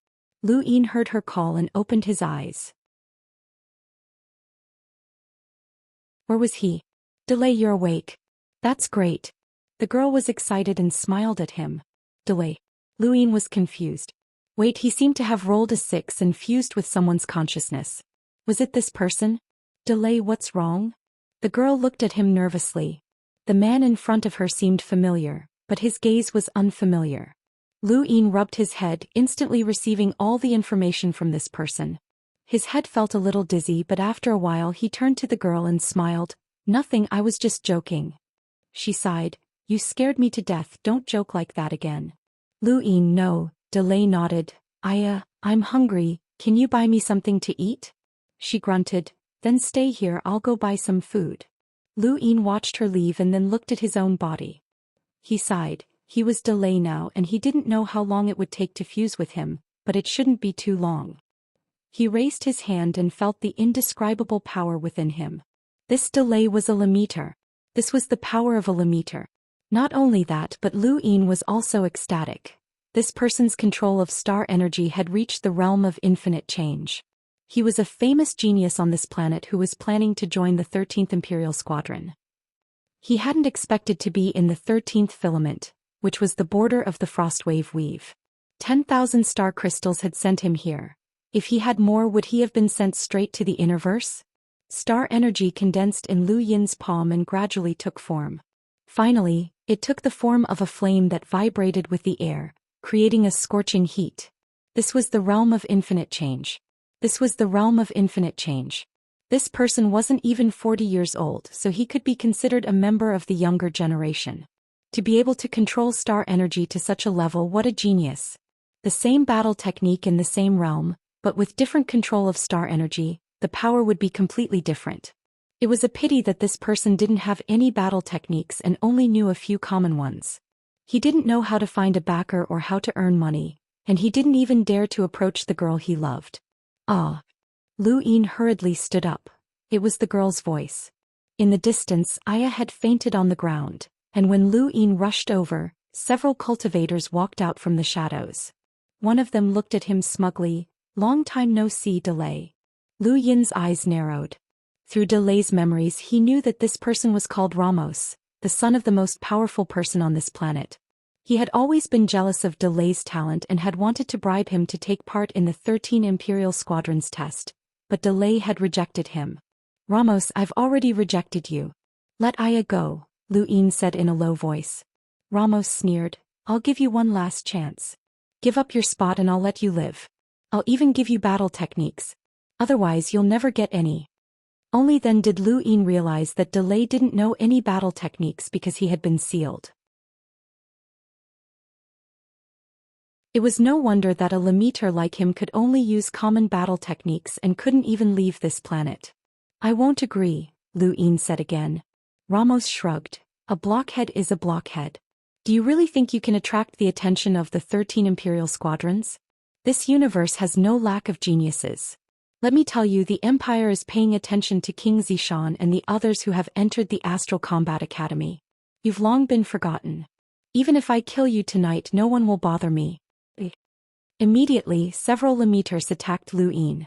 He instinctively used Flash to dodge, but his body was unstable and he almost fell. He had forgotten that this body belonged to Delay, and even if he could use Flash, he wasn't used to it yet. Bang! There was a loud explosion as the ground shattered and Lu Yin flew into the air. Behind him, a middle-aged Lemeter growled and attacked with a battle technique. Lu Yin raised his hand and condensed star energy to its peak before striking out with his palm. The two sides collided and the middle-aged man was sent flying into the ground. This was the terrifying power of controlling star energy to the realm of infinite change. It could even resist battle techniques. At the same time, several other Lemeters surrounded Lu Yin. Lu Yin gritted his teeth and used Flash to dodge again. This time he succeeded and his body vanished, causing their attacks to miss. Lu Yin appeared behind one of the Lemeters and used his star energy to form a sharp blade. The Lemeter reacted quickly and dodged, but the blade sliced through the void and a huge amount of star energy swept out, cutting the ground in half. At the same time, the shockwave blasted towards the river in the distance, causing it to flow backwards. The battle here should have attracted the attention of the army, but they had yet to show up. Ramos had already arranged everything and he was going to bury Delay tonight. He had no intention of letting Delay go, even if Delay had agreed to give up his spot.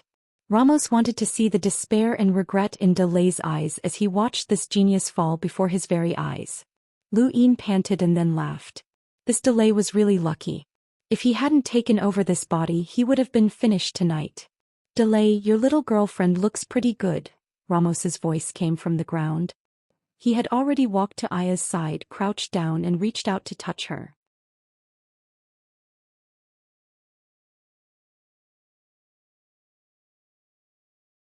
Welcome aboard. Stay tuned and subscribe to Han Li's Wuxia Adventures for more thrilling content. Chapter 118. Rage surged in Lu Yin's chest. This was Delay's emotion. "Don't worry, I'll take care of him for you."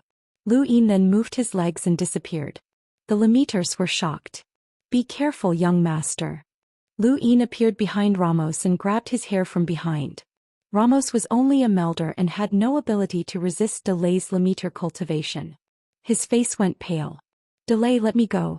You know who my father is, he can make you wish you were dead." Lu Yin sneered. He wasn't Delay and couldn't be threatened. "You can die now." Ramos's pupils shrank. He didn't believe that Delay would dare to kill him. That blockhead definitely wouldn't.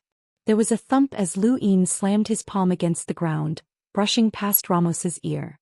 Ramos was stunned. He had indeed felt a murderous intent just now. Delay really did dare to kill him. "Stop, let the young master go." The Lemeters were furious as they glared at Lu Yin. Lu Yin took out his gadget and tapped it a few times, causing a screen to appear in front of him. Soon enough, a very beautiful woman appeared on the screen. Her appearance caused everyone, including Ramos, to turn pale with fright. This was the captain of the 13th Squadron, Lu Ying. This was the first time Lu Yin had contacted Lu Ying, but he hadn't expected it to be as Delay. "Who are you?" Lu Ying looked at Lu Yin coldly. "Hello, Captain Lu Ying. I'm Delay and King Zishan asked me to contact you." Ramos paled. "King Zishan, Lu Yin? How did Delay know this person? The Lemeters in front of him were also shocked. They felt that something was amiss. Lu Yingzishan's eyes flashed with surprise. What is it? Lu Yin recounted everything that had happened here. Lu Yingzishan's gaze swept over Ramos and the others. Got it, I'll take care of it. She then hung up. Lu Yin's eyes flashed. He had contacted Lu Yingzishan not only because this was one of the 13 filaments, but also because he wanted to test this woman and see her attitude towards him. Delay was the best test, and he had always wanted to enter the 13 Imperial squadrons. This was killing two birds with one stone. Lu Yin let go of Ramos and glanced at the few Lemeters. At this moment, these people did not dare to make a move against him. Someone who could directly contact Lu Yingzishan was not someone they could provoke. Even Ramos' father could not provoke him. Lu Yin picked up Aya and left. He could feel a tugging force, and before he left he wanted to give Delay a gift. On the grass, a cool breeze blew. Aya woke up and looked around in confusion. Daily Eye. Lu Yin picked her up and suddenly kissed her. Aya was stunned. After a while he looked up and smiled. I love you, Aya. Aya's eyes were filled with tears and she couldn't believe it. She then hugged Delay and cried tears of joy. I love you too, Delay. Lu Yin patted Aya's back. At this moment the pulling force was growing stronger and stronger, and he could gradually sense the darkness of outer space. He left, but before he left he helped Delay break through the final barrier. He hoped that the two of them would be happy together, and that would be his way of repaying Delay for allowing him to experience the true essence of the realm of infinite change. They would definitely meet again in the future. In the blink of an eye, Lu Yin returned to Astral 10's space station. His body shook as he opened his eyes. The first thing he did upon returning was to sense his star energy. He raised his hand and in his palm the star energy transformed into wind, water, and flames. Of course these were not real and were just imitations. This was the realm of infinite change. Many people needed to use natural crystals to display battle techniques, like Geraldine, who had to crush a flame crystal every time she used her blazing palm. However, once one grasped the realm of infinite change, they no longer needed to use star energy to imitate flames. Lu Yin was ecstatic. He had actually grasped the realm of infinite change in such a short amount of time. This was great. If he had just sat on the Rain Observatory and cultivated, he would not have been able to do it even in a year. He really had to thank Delay. He didn't know how many star crystals he had left, but he hoped that it wouldn't be too little. The sixth point required at least 10,000 star crystals, and Lu Yin had hoped that he had a few thousand left. It would be enough as long as it was enough, but reality had thrown him into an abyss. He was speechless. This expenditure was too great. He had just earned a huge sum, but it was gone in the blink of an eye. He was born poor. Lu Yin sighed and smiled bitterly as he stood up. Forget it, it was worth it to use 10,000 star crystals in exchange for star energy control. The dark green curtain of rain fell endlessly on the Rain Observatory. Michelle had come here directly after completing her mission. She had not accepted this mission for the sake of the mission itself, but rather to report the situation in Astral 10 to the 10 Arbiters Council. There were problems with Astral 10's education methods, and Michelle believed that Astral 10 was no longer qualified to hold the key to the 3 realms and 6 Daos. However, the 10 Arbiters Council needed more time to consider this matter. Michelle had no choice but to return to Astral 10 and gather more evidence before reporting to the council. Raindrops fell onto the limestone platform, sprinkling onto Michelle's bare feet and giving her a slight chill. She looked at the calm curtain of rain and quietly sensed the changes in star energy. A figure flitted past in the distance and Michelle saw it. It was a new student, but she didn't care. He was just a sentinel. Although being able to enter Astral 10 was commendable, such people were not rare in the Innerverse. Lu Yin flew through the curtain of rain and wanted to land on the limestone platform at the top of a tree, but he found that there was already someone there. He had no choice but to look for another tree. This time he saw something completely different. The rain had changed and he could clearly see every subtle change. Every drop of rain seemed to be capable of infinite changes. What he saw was no longer an ordinary curtain of rain, but rather a myriad of tiny worlds of different shapes and sizes. 5 days later, Lu Yin raised his hand and star energy transformed into threads that then transformed into wind, fire, and finally rain. Finally, it transformed into his name and was pushed into the curtain of rain. Coincidentally, Michelle's name was also pushed into the curtain of rain at the same time. The two were separated by a large tree, and although they seemed far apart, they were actually very close to each other when their names were pushed into the curtain of rain. They were so close that they could see each other's name. Lu Yin. Michelle. The two names pushed through the curtain of rain and rushed into the distance. At first, Michelle didn't pay much attention to it, thinking that the word Lu Yin would quickly disappear. However, after a certain distance, the word Lu Yin still remained. Even after a certain distance, the word Michelle was on the verge of shattering, while the word Lu Yin remained unchanged. Michelle's expression changed as she looked into the distance in shock. It wasn't just her. The Rain Master also looked on in shock from the depths of the curtain of rain. This kid only left for a few days. How did he change so much? His control of star energy at the realm of infinite change has surpassed all the new students. That's too fast. Lu Yin calmly watched his name fly into the distance. The realm of infinite change should be recognized by the Rain Observatory. Lu Yin's name was getting further and further away, while Michelle's name had long since shattered. Her control of star energy was extremely close to the realm of infinite change, but it was still far from Lu Yin's level. Lu Yin had perfectly experienced Delay's control of star energy and even felt the power of a limiter. Under the dark green curtain of rain, the three of them stared at Lu Yin's name until it shattered. Lu Yin felt that it was a pity that his name had almost crossed half of the Rain Observatory. Just a little bit more and he would be recognized by the Rain Observatory, but he still wasn't proficient enough. He sat down cross-legged and stared at the curtain of rain. He wanted to be recognized as soon as possible. On the other side, Michelle retracted her gaze and looked in Lu Yin's direction. After muttering to herself for a moment, she soared into the sky and flew over. While he was seriously watching the rain, Michelle walked out from the side and came to his side. A delicate fragrance wafted over, intoxicating. Lu Yin took a deep breath and turned to look at Michelle with a stunned expression. This woman was truly alluring. Michelle was used to such gazes and looked at him quizzically. How did you do it? What? Lu Yin was puzzled. Michelle asked, your control of star energy at the realm of infinite change. Lu Yin raised a hand and the star energy in his palm took on various forms that were extremely beautiful. I did it just like that. It's very simple. Why? Michelle's brows rose. I remember that you couldn't do it when we first entered the academy. Lu Yin smiled. Who said I couldn't do it?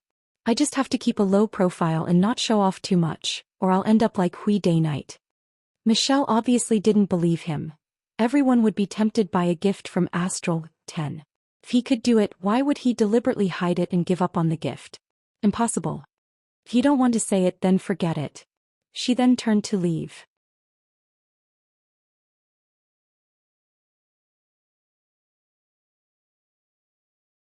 Welcome aboard.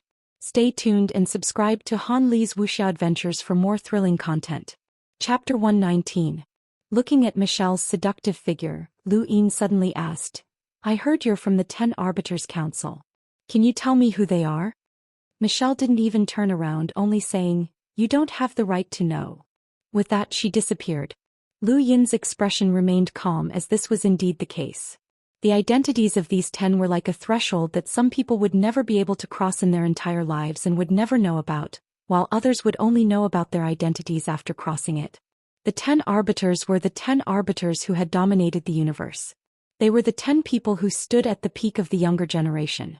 On the other side, Michelle soared into the sky and felt the raindrops. How had he done it? She was certain that this person couldn't have done it when he first entered the academy. How long had it been since he'd entered the academy? Even a genius would need a few months to reach the realm of infinite change, but this person had done it. Was he a true monster? Lu Yin stayed in the Rain Observatory for 10 days and he would try once every 3 days. With his control over star energy, he should have been able to keep his name intact, but he was just a little bit short and this was all up to his own comprehension.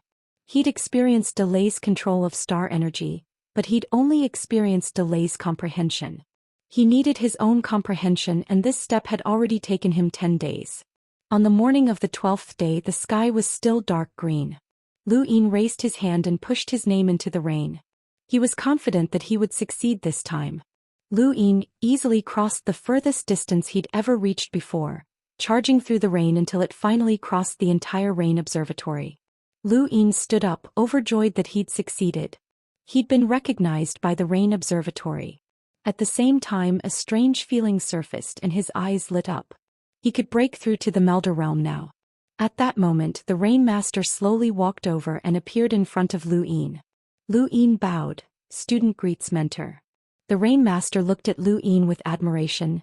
Your control of star energy has undergone an earth-shattering change in a month. You can be considered a genius. Thank you for the praise, Lu Yin replied.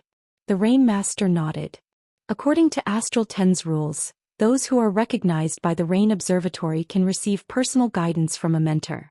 You can choose a battle technique for me to deduce for you, or you can obtain a battle technique from me. Your choice is yours. The battle technique reward from Astral 10 was very tempting, but he already had quite a few battle techniques. Whether it was the Sirius Palm, the Sky Beast Claw, the Day-Night Punch, or even the Flash Step, the 3 stacks were all battle techniques that suited him very well. If he had more, he wouldn't be able to master them. The battle techniques of Astral 10's instructors were definitely powerful, but Lu Yin did not believe that they could surpass Serious Art. He already had the ultimate Serious Art, and he did not need any more battle techniques before he reached the peak of Serious Art. He raised his head and earnestly said, Mentor, I would like to trouble you to help me deduce my own battle techniques. The Rain Master nodded. All right, go ahead. Lu Yin took a deep breath and faced the empty curtain of rain. He raised his hand and struck out with his palm, the 3 stacks exploding with 3 light sounds. This was the 3 stacks. He analyzed his own battle technique. Serious Art was too powerful and he didn't know if the Rain Master could deduce it. The Day-Night Punch was a battle technique of the Day-Night clan, and he couldn't casually reveal it. The Sky Beast Claw was already available in U Academy, so there was no need to waste it. All that was left was the 3 stacks and the Flash Step. Compared to the Flash Step, the 3 stacks couldn't keep up. He needed more strength. The Rain Master looked at Lu Yin's 3 stacks and said, This is a battle technique that stacks strength. I once met an absolute genius in the Innerverse and his stacking strength was astonishing. Alright, I'll help you deduce it. He then placed a hand on Lu Yin's arm that had yet to be retracted, pushing his palm in the direction of Lu Yin's palm. A strange sound rang out and Lu Yin felt the Rain Master's strength. 1 stacks, 2 stacks, 3 stacks, 4 stacks, 5 stacks, 6 stacks. Lu Yin was shocked to find that the Rain Master had already reached 6 stacks. The Rain Master's palm appeared behind Lu Yin's, and the stacks had reached 8 stacks. The strength I'll deduce for you should be enough for you to use to the Lemiter realm. The Rain Master's hand swept through the air, causing 9 explosions that shook the curtain of rain and sent out 9 shockwaves. Lu Yin's pupils shrank. 9 stacks. The Rain Master had actually reached 9 stacks. The Outerverse also has stacking battle techniques, but there are more or less 9 stacks. 9 stacks should be enough for you to use to the Lemiter realm. For now, you should be able to use 6 stacks at most, so don't force it. The Rain Master then stepped into the curtain of rain and left. Lu Yin bowed slightly towards the curtain of rain, a trace of doubt in his eyes. Was the Rain Master really a hunter? It was rumored that the mentors of the Astral Combat Academy were all hunters at the very least. How could a hunter be able to deduce 3 stacks to 9 stacks so easily? He remembered Tianming mentioning that 9 stacks had been passed down in Grand Top Weave. If a hunter could deduce it, then 9 stacks couldn't just be a battle technique from Grand Top Weave. It could be learned in Frostwave Weave as well because Undying Yushan was a hunter. Or was the Rain Master not just a hunter? This doubt only flashed through Lu Yin's mind, but it was still too early for him to think about it. What he needed to do now was familiarize himself with 9 stacks. He had the Serious technique and had personally experienced the Rain Master's 9 stacks technique, so it wasn't too difficult for him to grasp it. Even so, with his current physical body he could only use 6 stacks at most. The Rain Master was right. 9 stacks was enough for him to reach the Lemiter realm. A few days later, Lu Yin growled and struck out with his palm. 6 explosions rang out as 6 stacks was pushed aside. He had already mastered 6 stacks. He looked at the traces of blood on his palm. 6 stacks is still a bit difficult, but it's all right. I can still use it and my physical body can withstand the 6-fold shockwave palm. 6 stack shockwave palms should be quite powerful. Lu Yin rested for half a day, pondering whether or not he could fuse stacks with serious palm. He had thought about it when he had mastered 3 stacks, but he hadn't tried it out. This time he wanted to try it out. If he could really stack serious palm, then his strength would truly skyrocket. The more he thought about it, the more excited he became. He raised his hand and stars appeared in his palm as he prepared to strike out with double stacks. However, the Rain Master grabbed his arm and shouted, "Don't you want your hand anymore?" Lu Yin was puzzled. "Mentor." The Rain Master let go of Lu Yin's arm and asked solemnly, "Are you going to fuse stacks with that palm?" Lu Yin's eyes flashed. "Yes. You're courting death. You'll only hurt yourself if you rashly fuse stacks with a battle technique. The stronger a battle technique, the more difficult it is to stack attacks. Otherwise, anyone could multiply their attack, and stacks would have long since been hailed as a supreme battle technique," the Rain Master said coldly. Lu Yin thought about it and agreed. He had been too greedy. If serious palm could stack attacks, then what battle technique in the universe couldn't? Stacks could be found everywhere. Injuring yourself before injuring others. This is the result of fusing a battle skill with superposition. Countless geniuses in the universe have tried, but none of them succeeded. It's impossible to succeed. Every powerful battle skill has its own unique way of operating, and changing it isn't something a junior like you can do. If you had used that palm just now, your arm would have been crippled, the Rain Master continued. Lu Yin immediately expressed his gratitude. "Thank you for your guidance, mentor." The Rain Master grunted, but his tone softened. Some people can use stacks to increase their battle technique's power at the beginning, but the further you go, the greater the damage. Theoretically speaking, the shockwave palm isn't a battle technique, just a technique for exerting force. You can fuse stacks with it, but don't even think about fusing it with a truly powerful battle technique. "Yes, mentor," Lu Yin said gratefully. The Rain Master was satisfied with Lu Yin's attitude and looked at his palm. "Your battle technique was very interesting." Lu Yin was startled, but his expression didn't change. "You've seen it before?" The Rain Master glanced at him. "No, but it gave me an unusual feeling." "How many stars can you revolve?" Lu Yin didn't plan on hiding it. Since he'd already been seen, it would only make him seem petty. Besides, he couldn't hide it even if he wanted to. This was astral. 10. 6 stars. 6 stars? That's too few.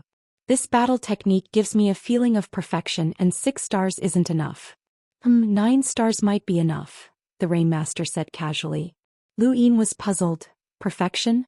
I don't understand. The Rain Master waved his hand. You don't need to understand right now. Perfection refers to the perfect display of a battle technique's power. All the battle techniques you've grasped so far can only be considered beginners. Only that palm strike can reach perfection if you revolve 9 stars. Its power is unimaginable.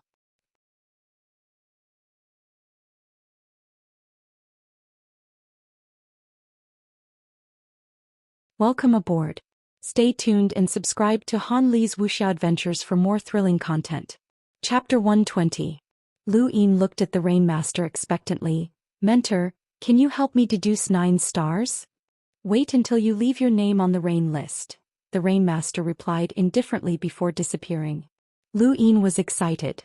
The serious art only allowed him to revolve 8 stars, and the 9th would definitely be the next serious art.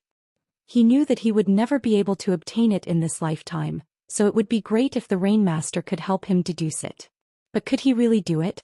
Lu Yin felt that it was impossible. This was the serious art, and even if he didn't know much about it, he could still sense how terrifying it was.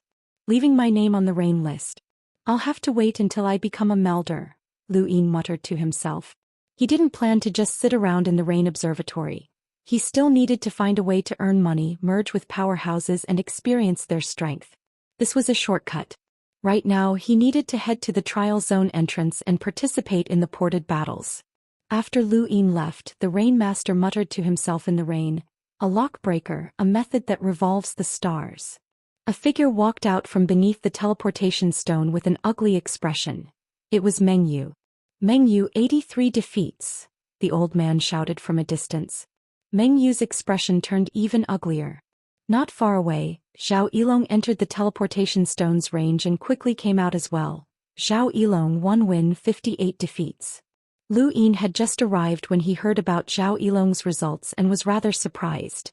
The man had actually won once, which was rare for a sentinel. Only Meng Yu and Zhao Yilong were around the teleportation stone. When Meng Yu saw Lu Yin arrive, his eyes flashed with battle intent. "Let's fight, Lu Yin."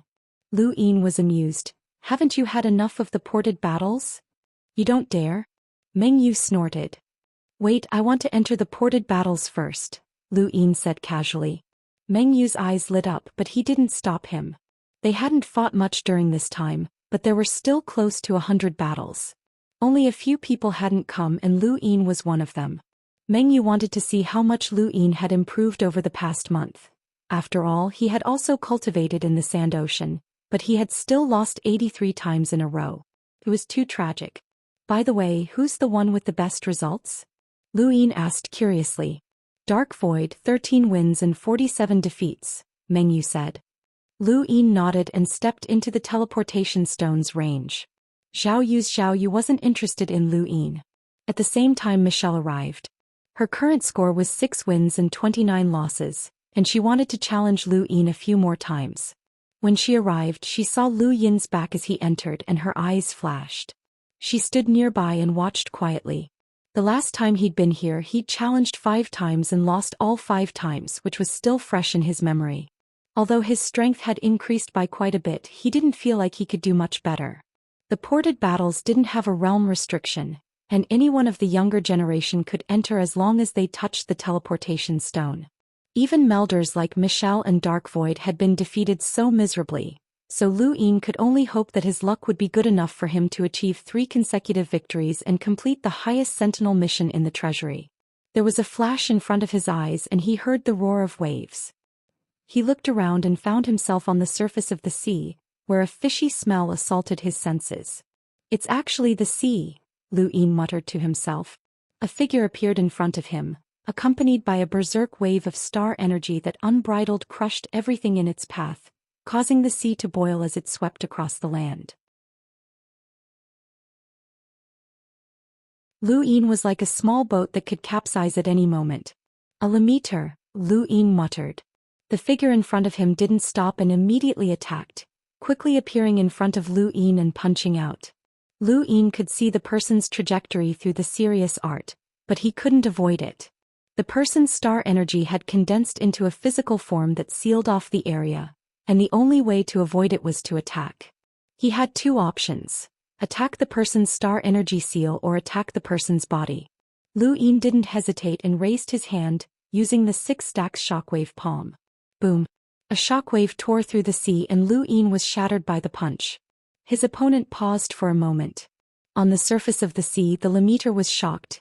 "A sentinel can actually stop my attack? Another monster." "Lu Yin, 6 losses," the old man's voice rang out. Lu Yin had no choice but to walk out and face Michelle. Michelle ignored him and directly entered the teleportation stone's range. Meng Yu walked over. "It's our turn." "You're not my match," Lu Yin said.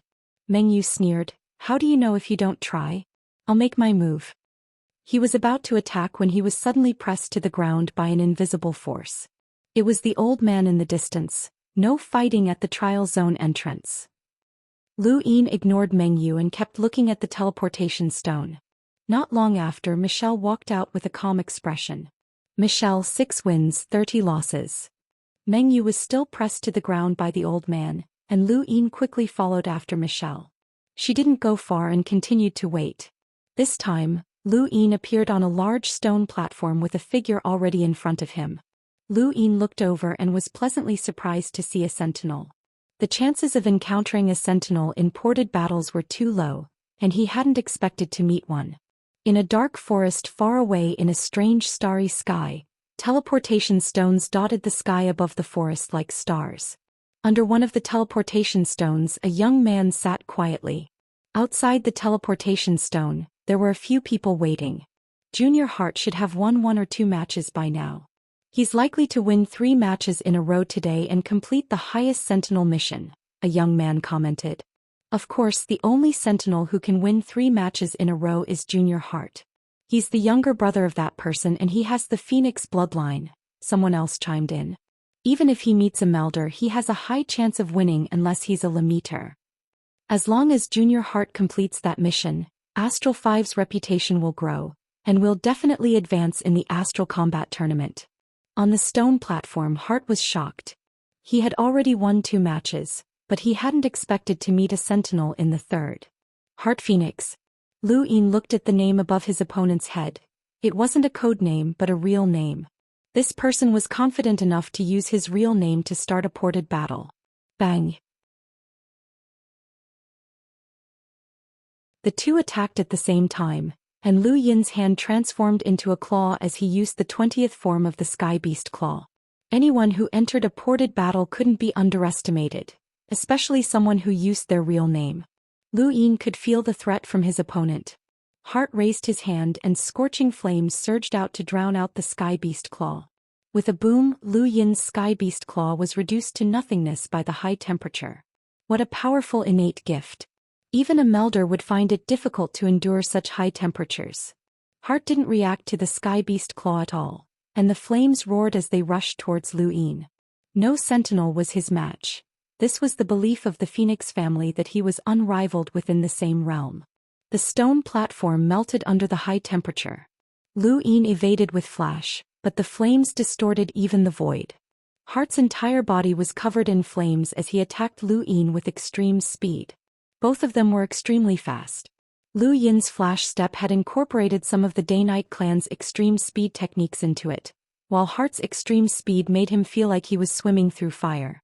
As long as there was fire, he would be able to reach it in an instant. A dozen consecutive explosions rang out as Lu Yin defended passively, trying to gauge the limits of his opponent's strength.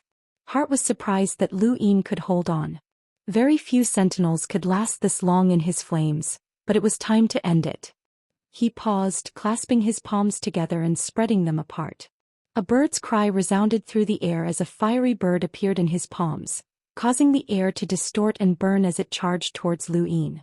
Lu Yin evaded with flash, but the bird was faster and seemed to be able to pierce through the void. Lu Yin turned around and raised his palm, unleashing a 6-stacks shockwave palm. Bang! Scorching heat waves surged into the sky, causing the air to distort as the immense pressure dispersed the flames.